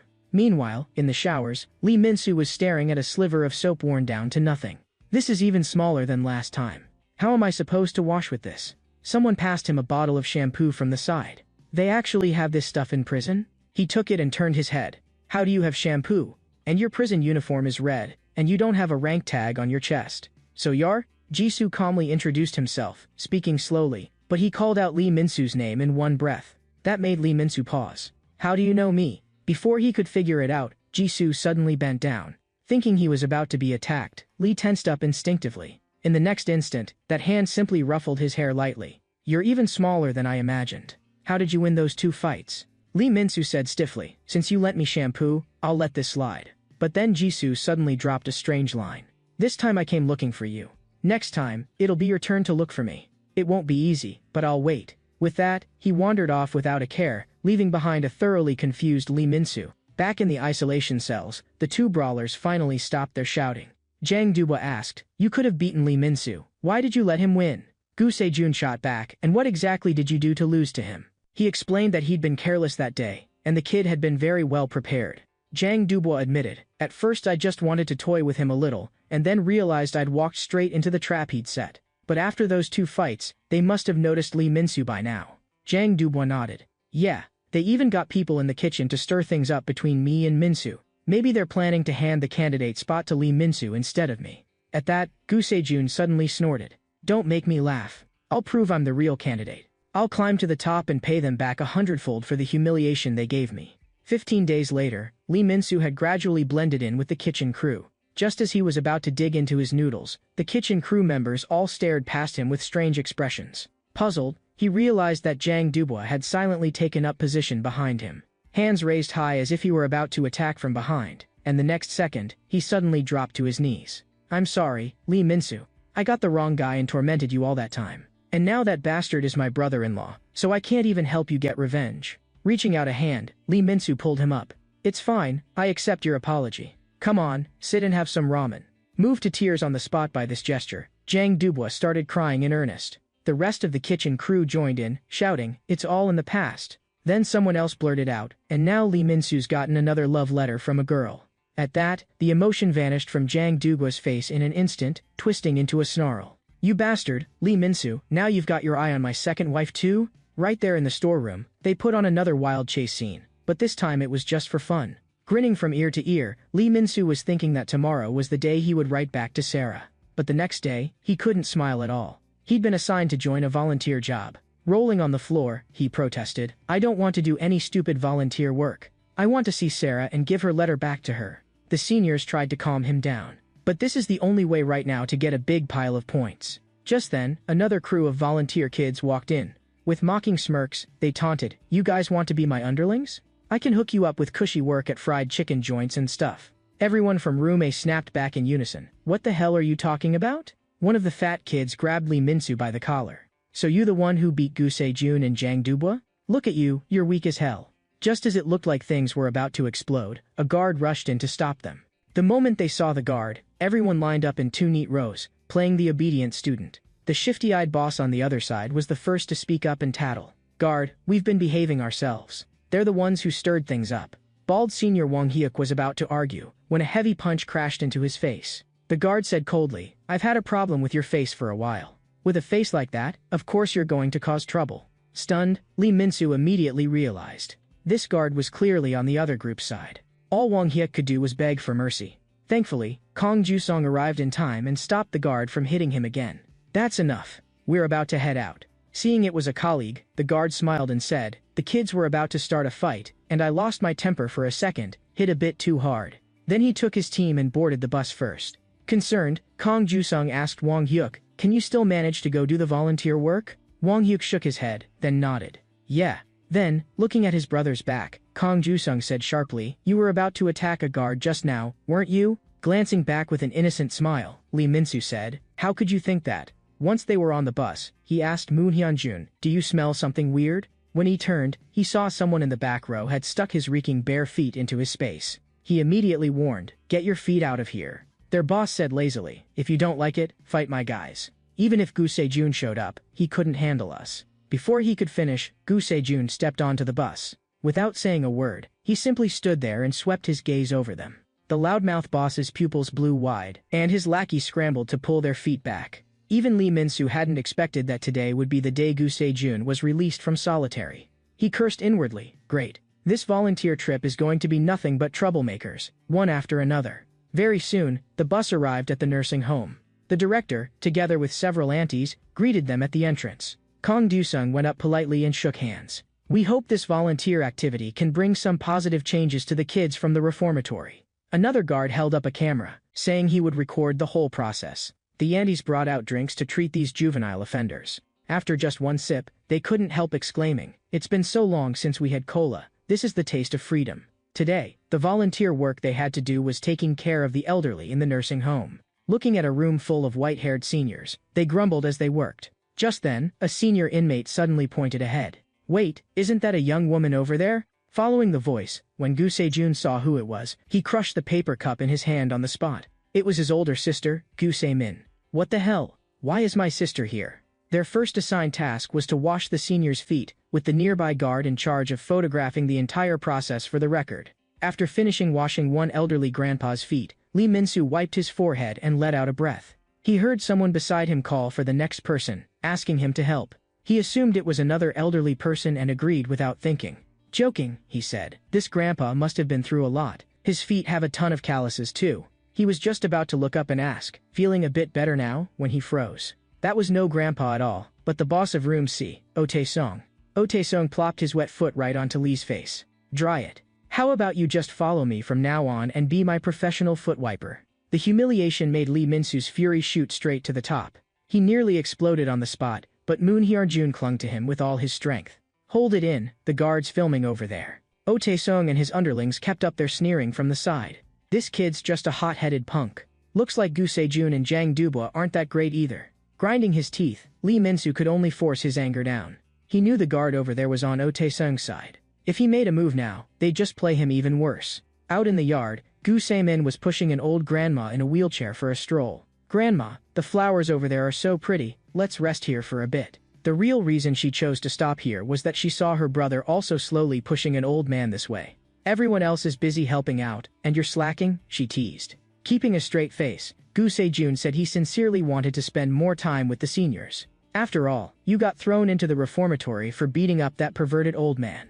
She didn't hide anything. "Yeah, we did the wrong thing back then. We should have reported him for sexual harassment, but instead we handled it in the dumbest way. And besides, not all elderly people are like that." Leaning back in her chair, she gazed up at the sky. "Someday, we'll grow old too. What kind of people do you think we'll become then?" Gu Se-jun frowned. "What are you really trying to say?" She pushed the wheelchair away, leaving him just one line. "When you're old, what kind of person do you want to be? Think about it, Se-jun." Lunchtime arrived. Each boy carried a tray to feed the seniors. Just after helping a grandma with a few bites, Lee Min-soo heard someone nearby start to cry. He looked up. Oh Tae-sung was sitting across from an old grandma, stuffing his own face and even using the food to toy with her. What is he doing?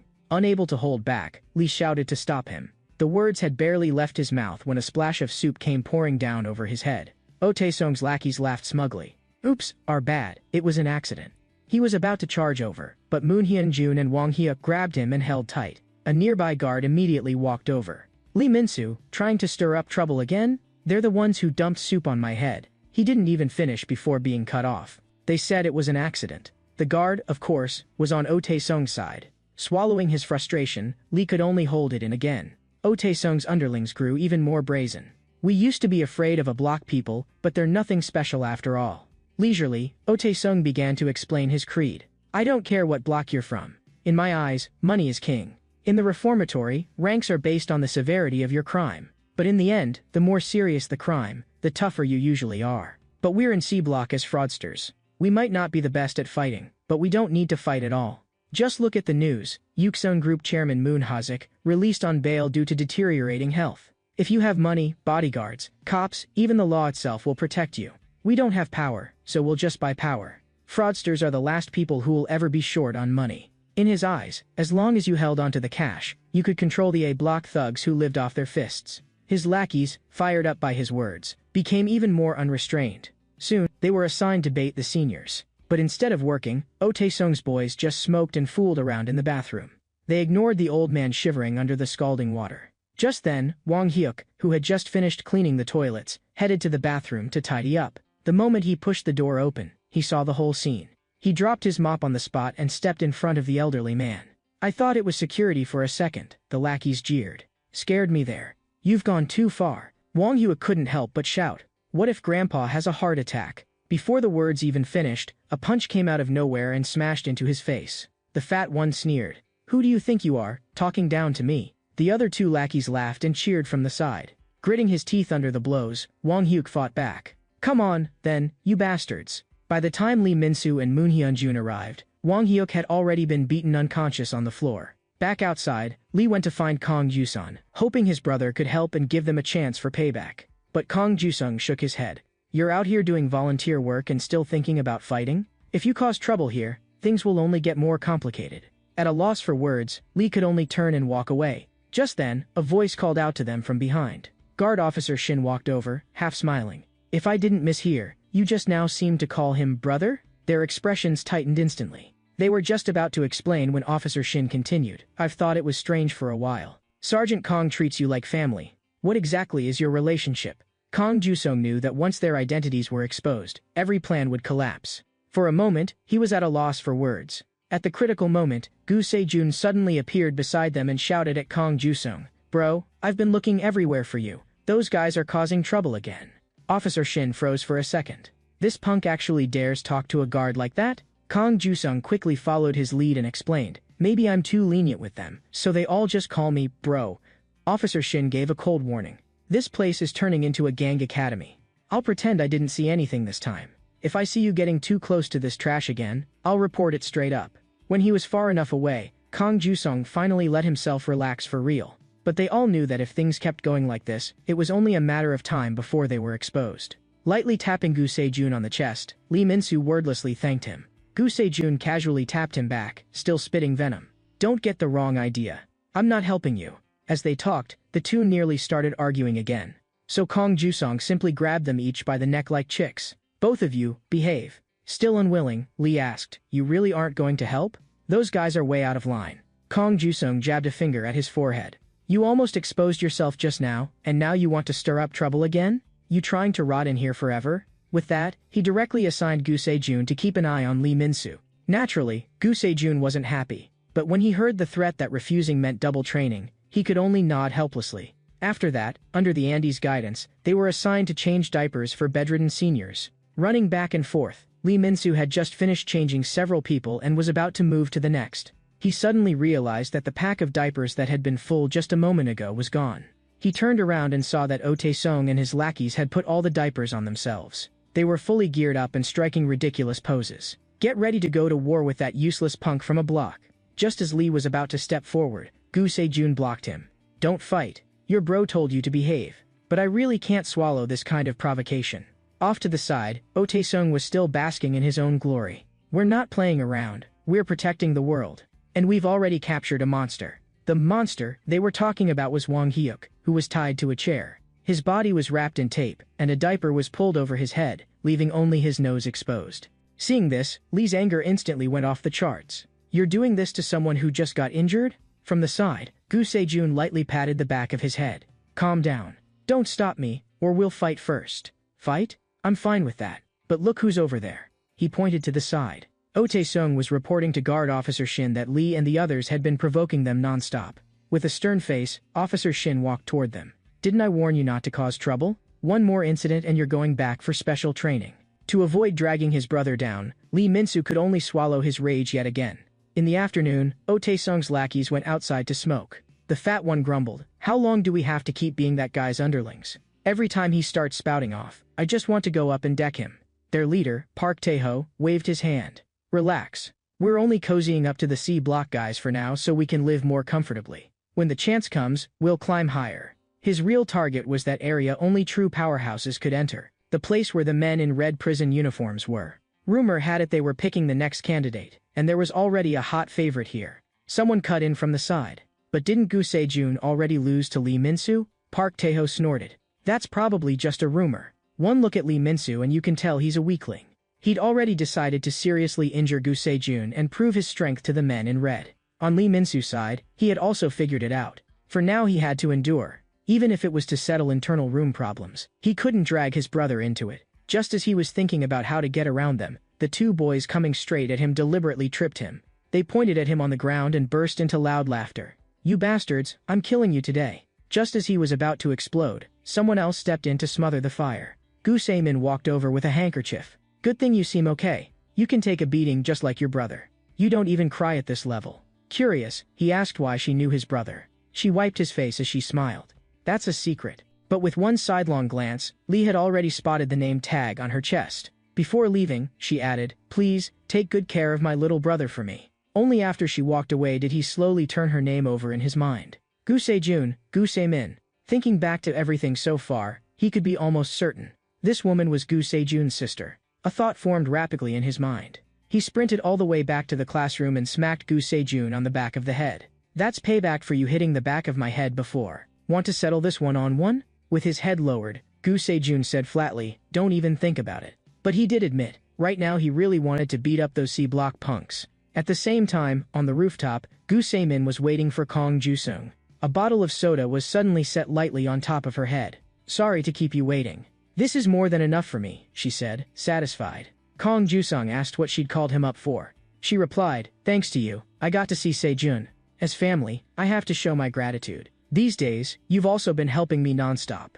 Kong Ju-sung admitted, "I only did it because it benefits me." "You really are capable, you keep making me want to punch you." Trading jabs back and forth, the mood between them relaxed a lot. Then Kong Ju-sung asked, "Have you heard of the red prison uniforms?" From her reaction, it was obvious she hadn't. The other guards either dodged the question or clam up completely. Digging up any useful intel is even harder than I expected. He checked the time.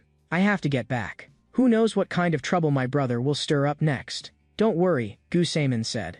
"I've already asked Sejun specifically to keep an eye on Min-soo. I saw with my own eyes how he held back when someone picked a fight. That kid is pretty impressive." Kong Ju-sung chuckled. "Of course, he takes after me. Even when he's being disobedient, he knows what he's supposed to do, and he does it well." Not to be outdone, Gu Sejmin said, "I'm not losing this one. I had Sejun watch Min-soo because Sejun is reliable. My brother is dependable and manly, after all." Going back and forth like that, they took turns bragging about how great their little brothers were. Neither of them knew that, at that very moment, their two perfect, younger brothers were downstairs, fighting with blood boiling. Catching wind of the commotion, Oh Tae-sung and his crew rushed over to watch. Puzzled, Lee Min-soo asked, "They bully our rooms guys and play cruel jokes on the elderly, and you're really not angry at all?" Coldly, Gu Sejun replied, "What's that got to do with me? Quit talking and fight." But Lee kept going. "That's not necessarily true. I'm guessing their next target will be the volunteer Nuna, Gu Sejmin. Isn't she your sister? Just thinking about what kind of pranks they'll pull on her has me worried already." This was the new plan he'd come up with after meeting Gu Sejmin. Since the two still hadn't started fighting, Oh Tae-sung's lackeys started booing from the sidelines. "What's wrong? All talk?" One of them stuck his face right up to Gu Sejun. "Don't tell me you're scared of Lee Min-soo." The words had barely left his mouth before his head took a heavy hit. he's not completely wrong. Tae-sung's lackeys roared in anger. You dare sucker punch one of us? My sister is indeed pretty, but I wasn't worried about her at all. But the more I think about it now, the madder I get. I'm going to make you pay for messing with people from our room. Meanwhile, in the storage room, Guard Officer Shin was humbly lighting a cigarette for Tae-sung. To get him into this volunteer activity, Shin had gone so far as to forge documents to get the C Block VIP on the bus.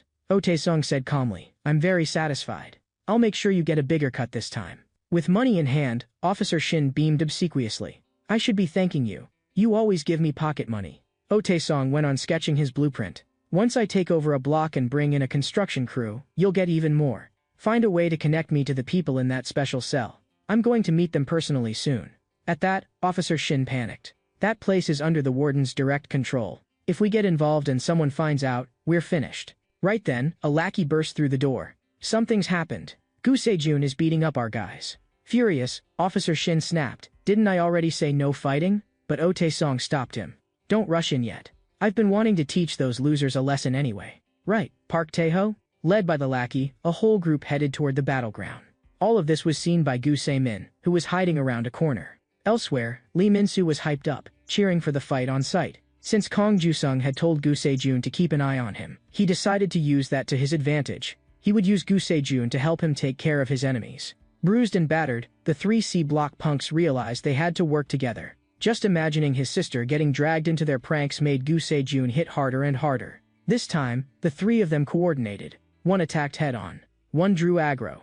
The heavy hitter, the fat one, stood up front to maximize damage. Seeing things had progressed far enough, Lee Min-soo finally chose to jump in. I wasn't planning to throw any punches, but since you all so sincerely invited me. I never said anything, Gu Se-jun shot back coldly. Before long, they had actually forced Gu Se-jun back against a wall, and the fat one's fist came crashing in. But tricks like that no longer worked on him now. Training under Kong Ju-sung really did make him stronger. Watching, Lee thought to himself, but I'm the same. I'm not going to be that soft pushover anyone can squeeze anymore. Stay out of my way. Just don't drag me down. That's it? You almost lost to these clowns? I didn't lose, you mama's boy. You creep of a siscon, and you're calling me names? You want to fight me or what? Without even noticing, they had already beaten all their opponents to the ground. Yet they themselves kept bickering, on the verge of starting another fight between the two of them. Just then, Park Tae-ho suddenly appeared and sent Lee Min-soo flying with one kick. I heard you used to be a candidate? He stared at Gu Se-jun. Fight me. One-on-one. Who the hell do you think you are? Taking a kick, Park Tae-ho acted like it didn't hurt at all. He even smiled. You try it too, see if you can handle one. On the other side, Lee struggled to push himself up. As soon as he lifted his head, he saw Tae-sung walking toward him. Boss of Room A, I've got a final offer for you. Hand over your entire block to me. Once I put on a red prison uniform, I won't treat you badly. Red prison uniform, that guy who lent me shampoo? The thought flickered in his mind, but he still refused. Get lost. You dare bully the seniors here and the people from our room. There's no way I'm looking the other way. A black bag suddenly dropped over his head. Before he could react, a kick slammed into his face. Looking down from above, Tae-sung drawled, listen carefully, while I'm still willing to talk this out. I want to take control of a block so I can find a powerful helper. Someone like Gu Se-jun. Of course, in my eyes, Park Tae-ho is even stronger than him. Even though Park Tae-ho's present rank was only D-class, his raw strength was already at an A-class level. Facing him, Gu Se-jun could clearly feel it. Their attack power was on par, but when it came to taking hits, the other guy was miles ahead. Deliberately blocking punches with his body, Park Tae-ho waited for chances to counter. If this dragged on, the one who'd lose would definitely be Gu Se-jun. He recalled what Kong Ju-sung had told him. Your fighting technique and reach are better than Lee Min-soo's. But that's your only advantage. If reach is your strong point, then seal it away. If you run into someone who has reach, power, and endurance all at once, how will you fight? I'll give you a fighting style that's yours alone, a path that'll completely transform you. Lie down. You and I aren't on the same level, Park Tae-ho said coolly. I'll show you what a real difference in level looks like, Gu Se-jun gritted out. They clashed again. Excited, Park Tae-ho shouted, yes, that's it. Use your full power. Only then does beating you mean anything. But is blocking all you've got? That's way too boring. Gu Se-jun knew he couldn't just turtle up. Kong Ju-sung's warnings echoed in his head again and again. If you only focus on defending, your movements will slow. The moment your hands drop, your guard will break. While you're blocking, you have to read his habits and punching angles, not just think about how to hit back. In that instant, his eyes finally began to catch his opponent's movements clearly. Park Tae-ho's shoulder rose very high. That had to be a heavy punch. The longer he observed, the clearer the movements became. His rhythm, his speed, the timing of his retraction. All of it started to become predictable. The opening was right in front of him. That all you've got? Taking a punch, Park Tae-ho kept mocking him. In the next second, the situation flipped completely. Every punch Park Tae-ho threw, Gu Sejun slipped with ease. Every counter he threw landed solidly on Park Tae-ho. If Park Tae-ho kept flailing like this, he'd burn out fast. Just like in that fight when Gu himself got dropped by Lee Min-soo. Now he finally knew why he'd lost to Lee, and understood just how terrifying Kang Ju-sung really was. With nothing but observation, he'd made someone like Gu into this strong. Soon, Park Tae-ho was on the floor. But there wasn't much excitement on Gu's face. A guy like this had already pushed him this hard. If he wanted to catch up to Jisoo, he still had a long road ahead. He looked around, puzzled. Where's Lee Min-soo? Following his line of sight, he saw Oh Tae-sung palming someone with a black bag over his head. We're this far in and you still won't surrender? Punching again and again, he growled. It hurts, doesn't it, you bastard? Inside the bag, all Lee felt was exasperation. The guy's punches were ridiculously light. He just couldn't figure out how a man's fist could be this weak. He'd gone through something similar before. It felt like getting hit over and over with an inflatable bat. He didn't know if it was all the training, or the experience from those 2 previous fights. Oh Tae-sung was still gloating. If it hurts, cry. Call your mom. Or is it that you don't even have a mom? That line hit his reverse scale. You crossed the line, you bastard. With one kick, Lee Min-soo made Oh Tae-sung experience what real pain felt like. At that moment, a familiar voice rang out. What do you think you're doing? Officer Shin pointed at Lee Min-soo in fury. Didn't I warn you not to fight? I didn't start it. They injured Gu Sejun first. I was just helping. That's still fighting. He turned his head and asked Gu Sejun, tell me clearly, what stunt did he pull this time? We didn't throw the first punch, Gu Sejun answered seriously. They went after my sister and harassed the grandparents here. Kang Ju-sung's expression instantly turned cold.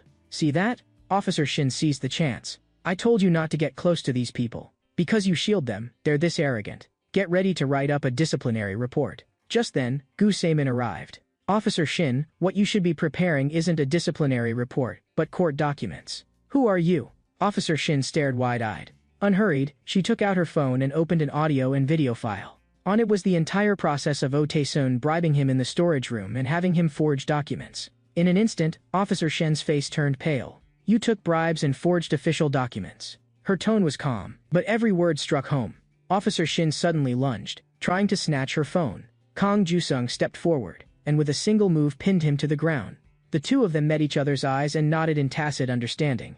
This round had finally been turned around. After that, Kang Ju-sung dialed the command center.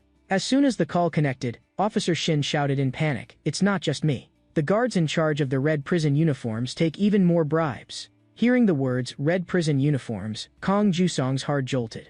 But to the questions coming from the other end of the line, he simply said, I'm just calling to report our return schedule. After he hung up, Officer Shin was so grateful he was almost in tears. Sergeant Kang, I'll never forget this favor. Kang Ju-sung looked at him coldly. This time, I'll look the other way. On one condition, tell me everything you know about the red prison uniforms. The red prison uniforms were the most special group of inmates in the reformatory. All of them were personally selected by the warden, tasked with handling trouble that even the guards had difficulty dealing with. In exchange, they enjoyed privileges inside the prison that others wouldn't even dare dream of. Their mission was simple yet brutal: to prevent a certain type of inmate from being smoothly released back into society. Isn't this place supposed to rehabilitate juvenile offenders? Kang Ju-sung found it hard to accept. Officer Shin explained coldly, there are always some people who are considered beyond saving. Sending them back into society unchanged would cause political scandal. Put simply, the job of the red uniform inmates is to make sure people like that don't walk out so easily. Then doesn't that make the point system and rehabilitation reviews a joke? You're still too naive. Officer Shin shot back. Have you ever actually seen anyone leave this reformatory properly? That's what the red prison uniforms are for. They specifically cripple those kids whose points are almost full and who are just about to get out. To put it bluntly, walking out of here easily? Not happening. A week after returning from the volunteer activity, Lee Min-soo was only 50 points away from the total needed to apply for release. The prison guards were still violent as ever, and the fights between kids never stopped. Maybe because he and Sejun had given them such a harsh beating, the boys from C-Room no longer came looking for trouble with them. At this point, there was only one thing really weighing on him. Before the next supply day, he had to give Sarah an answer about that love letter. That day, he was supposed to come clean the storage room with Kang Ju-sung. But when he arrived, he found the storage room was already spotless. Gu Sejun was off to the side, putting in extra training reps. Isn't this place already cleaned? Why'd you bring me here? Lee Minsu asked, confused. Before he finished speaking, Kang Gyusung had already snapped handcuffs onto his wrists. Stand there and don't move. He picked up a tennis ball from a nearby box full of them. He'd come up with a training method. From now on, both your hands are restrained. I'm going to keep throwing tennis balls at you. Your only job is to dodge. And each tennis ball would be faster than the last. He barely managed to avoid the first one. The second ball sped up instantly and smacked his scalp numb. This was exactly what he lacked most. An instinctive reaction to sudden changes and crises. What instinct? I already beat Gu Sejun and Zhang Dubois. Doesn't that mean I don't need more training? You call that a fair and square win? Kang Jusung shot back. The way you three fight is way too one-dimensional. You just happen to exploit their weak spots. If Gu Sejun had been prepared in advance, there's no way you'd have won. And if you hadn't trained your leg strength, how would you have managed to kick Zhang Dubois at all? Now, Gu Sejun was also learning basic combat under Kang Jusung. He wanted his little brother to get systematic training too. Even though I hate fighting, this place is just too dangerous. Ever since Officer Shin had told him the truth about the red prison uniforms, Kang Jusung knew that if he wanted his brother to safely leave this hell, he had to become stronger. Meanwhile, Lee Kang-min, the leader of the construction team, was in secret talks with C2 Block's boss, Oh Tae-sung. Oh Tae-sung believed, this reformatory is no different from the outside world. As long as you have money, you can buy juvenile delinquents and bribe the guards. If we throw enough cash at it, we can band together and fight that special group, the Red Prison Uniforms. He offered a tempting condition. If Lee Kang-min agreed to join, he'd give him 20% of the profits, about 4,001 net each month. He even promised he could help pull strings for a red uniform slot. But Lee Kang-min's answer left Oh Tae-sung momentarily stunned. No matter how perfect a plan looks, working under a weakling will only ruin my reputation. Oh Tae-sung snapped his fingers. Then I'll give you a little more time to think. Why do you think I asked to meet you alone, with no guards or lackeys around? With a crisp snap, and Cheol-du from C2, Jang Sang-hyen from D3, Park Tae-ho from D1, and So Sung-jian from C6 stepped out from the shadows, surrounding Lee Kang-min. Well? Oh Tae-sung asked with a grin. Feel like changing your mind now? Taking off his glasses, Lee Kang-min said slowly, not bad. Using money to buy muscle isn't a bad idea. But you really think 4 people are enough? By this time, Lee Min-soo had gradually adapted to the tennis ball training. His dodges had become clean and sharp, with no wasted movement at all. And he'd never learned any of this systematically before. On that alone, his talent could already be called top tier. Seeing that the first phase of training had reached its ceiling, Kang Jusung decisively switched to phase 2. This time, the tennis balls were no longer simple straight-line attacks. He began controlling the angle and where they landed, bouncing them off the floor to hit again. At the same time, he increased the throwing rate. Now, Lee not only had to dodge balls from the front, he also had to stay wary of shots rebounding in from his blind spot behind him. Attacks aimed at blind spots like that weren't something even pros could necessarily handle. His goal in the second phase was to stack a huge amount of experience in handling multi-angle attacks for his brother, and build instinctive dodging reactions. I get all that, but why do you have to tie up my hands? Your hands can be used for offense or defense, Kang Jusung explained. They only come into play when you really can't dodge or block any other way. On the other side, in the same warehouse, Gu Sejun was drenched in sweat. In a short time he had shown progress far beyond expectations, but the road ahead was still long. Every time Kang Jusung showed up, it was only to point the way. What truly made them stronger, from beginning to end, was never anyone else, but their own determination.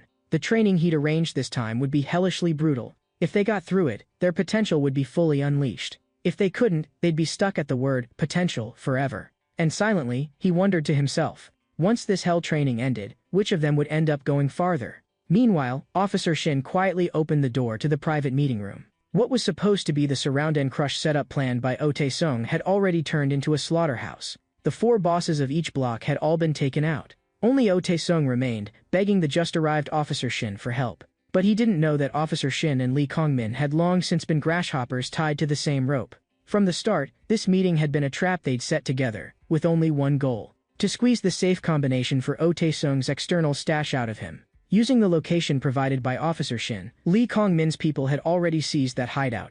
Inside was roughly 200 million won in cash. According to their prior agreement, Officer Shin could take 10% of that. It'll be in your account by the end of today, Lee Kang-min said. On one condition, you pass on a message to the special organization and tell them I want to meet. The next day, when Lee Min-soo went to the kitchen as usual, he was stopped. "You can't work here anymore." Scratching his head, Jang Dubois looked embarrassed. Standing beside him, Officer Shin added, "There are too many people in the kitchen crew now, we have to cut some. The construction team just happens to have an opening. Want to give it a try? It'll suit you." Looking at the form, Lee hesitated. "Switching places without talking to my brother? What if this messes up our original plan?" But under Officer Shin's urging, and since this was the only way to rack up points quickly for now, he ultimately nodded and agreed. Watching the back of the boy he liked walking away, Jang Dubois silently prayed. He hoped he'd be safe and sound. He had a vague feeling that getting dropped from the kitchen crew and transferred to construction was all part of someone's prearranged plan. Before long, Lee Min-soo arrived at the construction site where the team was based. Seeing the place full of big, burly men, he froze. "These guys are really high schoolers like me? I just hope the foreman here isn't another Jang Dubois." At that moment, Foreman Lee Kong-min walked over to him. Looking gentle and scholarly, he even reminded his boys, "Don't make faces like that, you'll scare off the friend who came to help."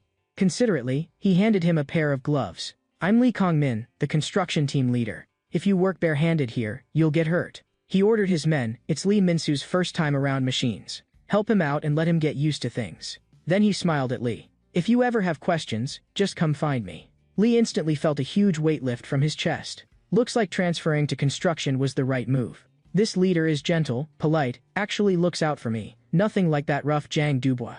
What he didn't know was that from an angle he couldn't see, Lee Kong-min was watching him like a starving wolf. Not long after, a red uniform inmate left the restricted area. As she walked, she complained to a guard, "How do these kids live in a place like this? This whole reformatory smells like lonely old men." The guard reminded her, "You only have 5 minutes. In and out, quickly." Pushing open the door, the red uniform inmate stepped into the construction team's warehouse. Everyone froze for a moment. The person in the red prison uniform was actually a woman. Member of the special organization, Red Uniform, Park Hyoshin. The boys couldn't believe it. Why is there a woman here? But she does kind of look like a guy. Everyone heads down, hands over your ears, Lee Kong-min ordered coldly. They obeyed at once. Is this like a cutesy version of a gang? Park Hyoshin's lips curled. As long as I don't give the order, they can't see or hear anything, Lee Kong-min replied coolly. You're Lee Kong-min? She gave him a once-over. You look exactly like my type. You're not Kim Wire-young. Lee Kong-min frowned. Kim Wire-young has other business, she said with a teasing smile. What? Disappointed it isn't him. Adjusting his glasses, Lee said, not disappointed. Let's say a new face showed up, that's all. Under his direct gaze, she theatrically covered her face. If you stare at me like that, I'll get shy. But in his head, he was already calculating. She looks fragile, but she's wearing a red uniform. Interesting. What are you doing in this dump? She held up 3 fingers. The number of candidates is back to 3. Still 3? He blinked. I clearly confirmed that Jang Dubois and Gu Se-jun were eliminated. She slowly counted them off. First, you, Lee Kong-min. Second, Ha Sung-cheol from maintenance. Third, the boss of a room, Lee Min-soo. Jisoo suddenly nominated him for the candidate list. At that name, a flash of disbelief went through Lee Kong-min's eyes. I've already proven my strength. Why am I still just a candidate? You haven't proven anything, Park Hyoshin laughed. If anything's been done, hasn't it all been thanks to your brother, Lee Kong-won? Even if a rabbit has a tiger behind it, the rabbit is still just a rabbit. His head snapped up. How do you even know my brother? Leaning in close to his ear, she whispered, Little rabbit, can you prove how strong you are without a tiger behind you? He took off his glasses. Then I'll beat you right now. Would that count as proof? To her, that kind of straight-on challenge was so childish it hurt. Looks like you're still nowhere near ready. Her tone suddenly went cold, and the aura around her changed in an instant. Do I really look that weak to you? The sudden pressure made Lee Kong-min shiver despite himself. He realized clearly that the person in front of him was definitely not weaker than he was. Don't overthink it, Park Hyoshin went back to sounding casual. You're still a very competitive candidate. That's exactly why I wanted to meet you. As long as you beat one of the other 2, Kim Wire-young and I will both help push this through for you. Only when the door closed did his taut nerves slowly relax. Was I really that tense just now? But the key point was that now he only needed to take down one of the 2.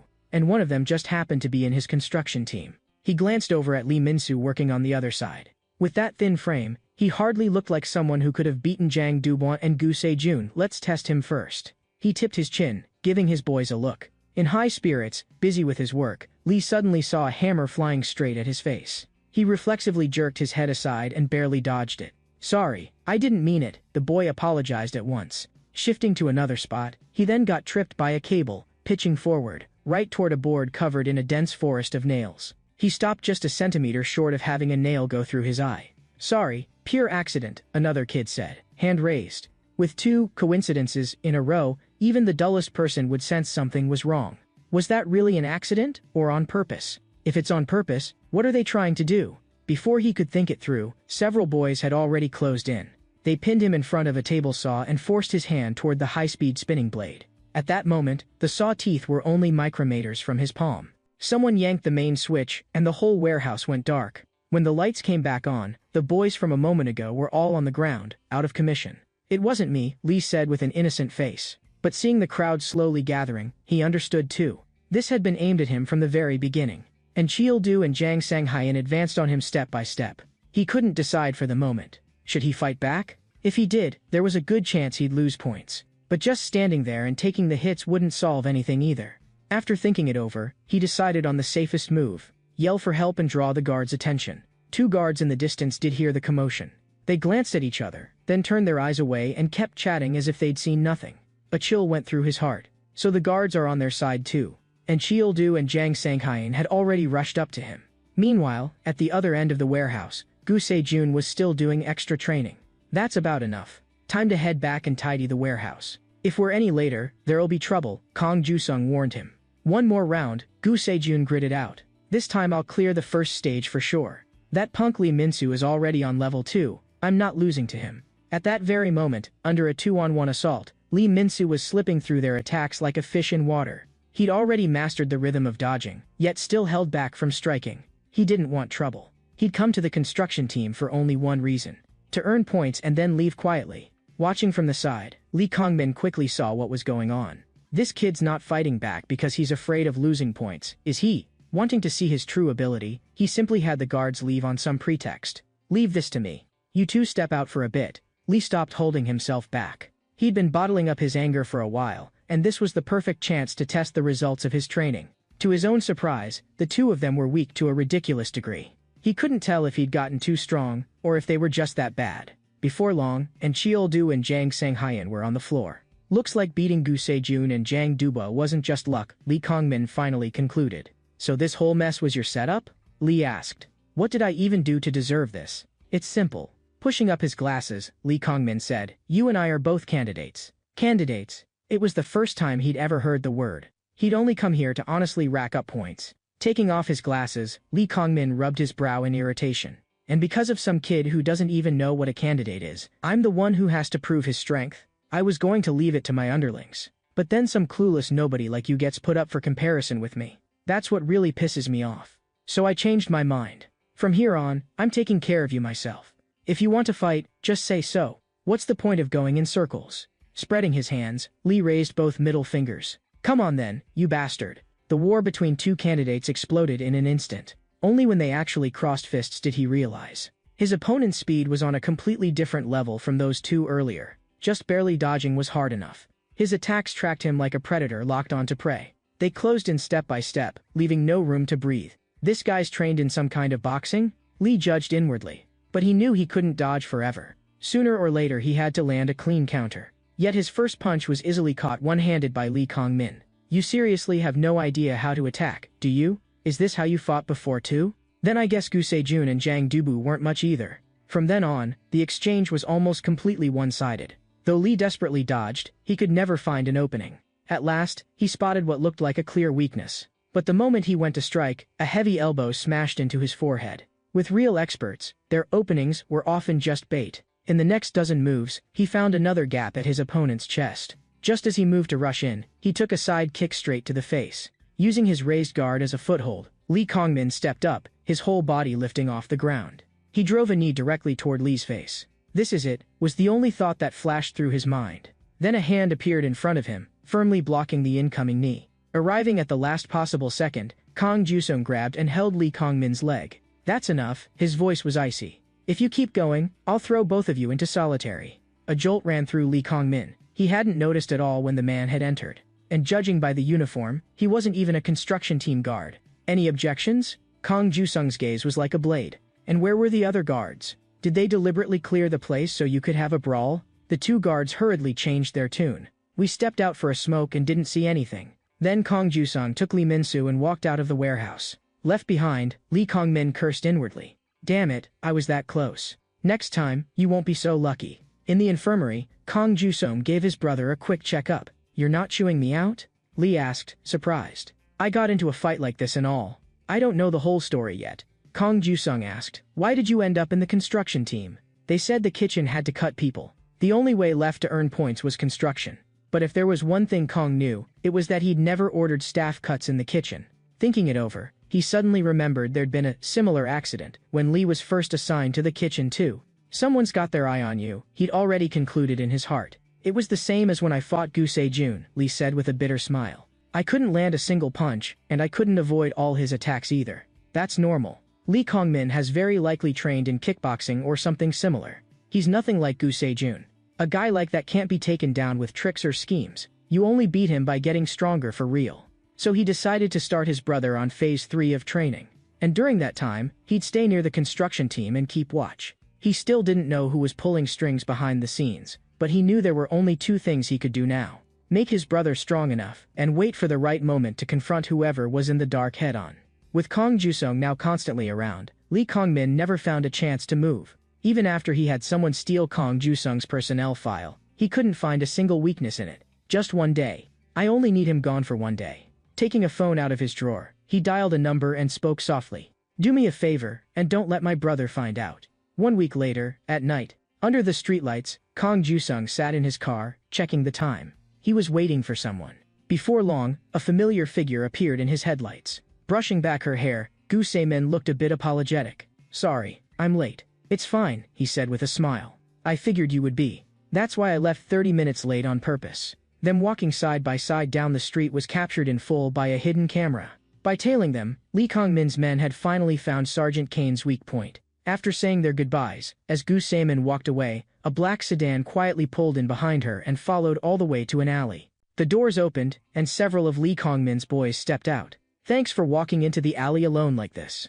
Frowning at them, Gu Se-min asked, stalking me was bad enough, but bringing this many people, what are you trying to pull? One of the boys spoke up. Gu Se-min, you're coming with us. Shrugging, she indicated she was fine with that. Sure, but put out your cigarette first. I'm trying to quit. Meanwhile, in the warden's office, the warden asked Officer Shin, anything new with Kong Jusung lately? Officer Shin replied, he seems a bit overly fixated on Lee Min-soo. Ever since I transferred Lee to the construction team, he hasn't looked right. He often shows up at the construction area on the dot. It looks like he's deliberately protecting Lee. The warden asked again, anything else? After thinking for a moment, Officer Shin said, he's also been asking me specifically about the special unit. The warden nodded. The first reason I moved Lee Min-soo to the kitchen was to test Kong Jusung's reaction.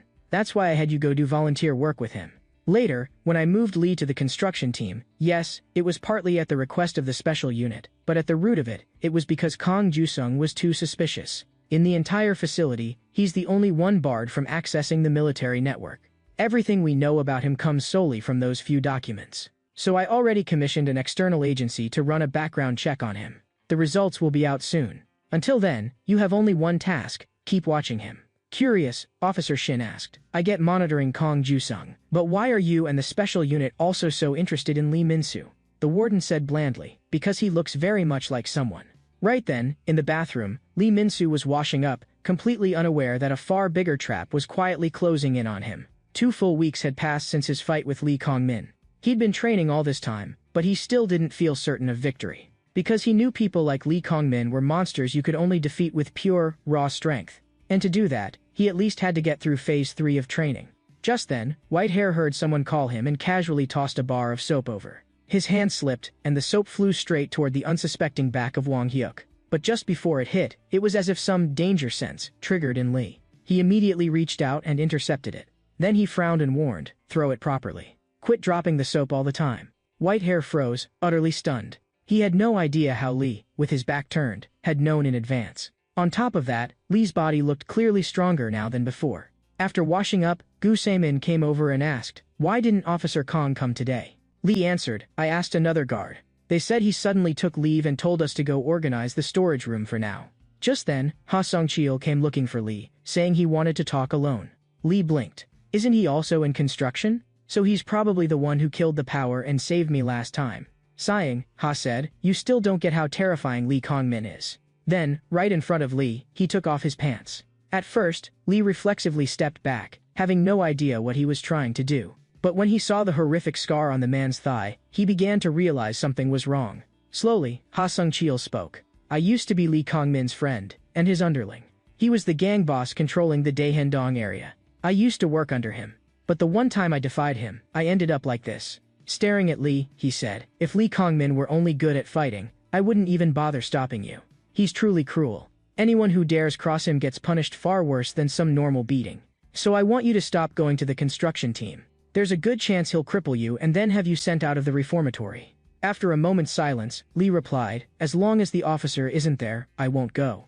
With his repeated assurances, Ha finally, reluctantly, half believed him. But in spite of what he said, Lee knew very well. If he wanted to carry out his and his brother's plan, he would have to fight again when the time came.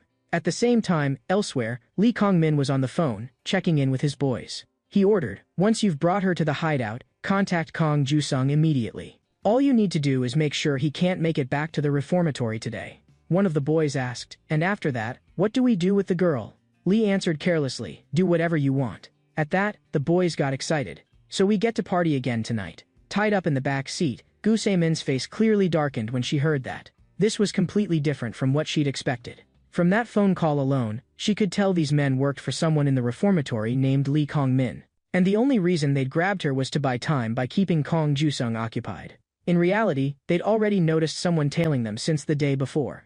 At the time, Kong had said, "Their target is either you or me." They could be the hidden dark force inside the reformatory, the real culprits who framed Lee Min-soo, or have something to do with the red uniform inmates. Gu had already staled herself to act as bait, but what worried Kong more was that she might actually be the target. Even so, she'd only shoved her motorcycle keys into his hand. "If they're after me, you'll come save me in time, right?" Now, a motorcycle was glued to the black sedan's taillights, refusing to let it go. At the same time, inside the reformatory, Ha Sung-cheol also approached Lee Kong-min. He got straight to the point. "Stop going after Lee Min-soo. I don't know why you've singled him out, but he really is just a kid trying to earn points." Expression calm, Lee said, "And why should I listen to you?" Gritting his teeth, Ha said, "Because I'm in the construction team too, but I'm not the underling you used to boss around. This time I'm asking you as your childhood friend." Back in elementary school, the two of them had been best friends. But after they graduated, Lee started taking over his brother's business, while Ha went to school and took care of his sick mother. As their lives drifted in completely different directions, they lost contact entirely. In high school, Ha got a license and began doing food deliveries. The owner of one restaurant, after hearing about his family situation, kindly lent him a motorcycle. With that bike, Ha could both deliver food and pay for his mother's medical bills. One day, he got an order sending him to an abandoned factory. That place was a gang hangout, and part of Lee Kong-min's turf. That was how they reunited in that gloomy factory. Lee asked him, "Want to make money the easy way? It's simple. Put a few cockroaches in the orders, then spam bad reviews under their listing. When they can't do business anymore and want the reviews deleted, they'll have to cough up the cash." Naive and inexperienced, Hao got pulled into the scheme. He earned the first decent money of his life and even felt secretly relieved. "If I keep this up a bit longer, I'll have enough for Mom's hospital bills." But before long, the restaurant owner they'd blackmailed suddenly died. Only then did Ha learn that the kind uncle who'd lent him that motorcycle was their victim. He realized he was the one who'd personally driven that uncle to his death. Crushed by guilt, he finally decided to confront Lee. He wanted them to turn themselves in together. But as soon as he said it, Lee grabbed him by the throat. "If I wanted to turn myself in, I never would have gotten into this in the first place. I gave you a way to make money and now you're telling me to go confess? You know what I hate most? Traitors." With that, he picked up a sharp metal pen and drove it hard into Ha's thigh. "Say crap like that again and I'll kill you." At that moment, the real mastermind, Lee Kong-won, arrived at the factory. He was the actual boss of the operation. He told his little brother, "The game's up. The police will be here soon. You could have covered this before, but now there are too many victims, and someone's dead." Looking at Ha on the floor, Lee Kong-min said, "Perfect. We'll pin it all on him." But Kong-won shook his head. "This isn't something we fix by throwing away one underling." So he decided that underage Lee Kong-min would also share responsibility. After that, the two of them were sent to the reformatory together. "That was the last time we really talked," Ha said. "Today is the first time we faced each other properly since." Scratching his head, Lee replied, "Looks like you came about Lee Min-soo, but I actually had something similar in mind. I was going to ask you out to talk about him myself." After all, I've blocked Kong Ju-sung, but I have no direct way to contact Lee. Frowning, Ha asked, "What are you getting at?" The next second, he was slammed down onto the desk by Lee's boys. "You know why I took on this pain-in-the-neck job as construction foreman? Because in the construction team, if someone gets hurt or crippled, nobody asks questions. And what I'm doing today is cutting off one of your fingers as a congratulatory gift for Lee Min-soo." Meanwhile, Lee's boys had also reached the hideout, and just as instructed, they sent a message to Kong Ju-sung, ordering him to come here alone before midnight. What they didn't know was that Kong Ju-sung had already arrived.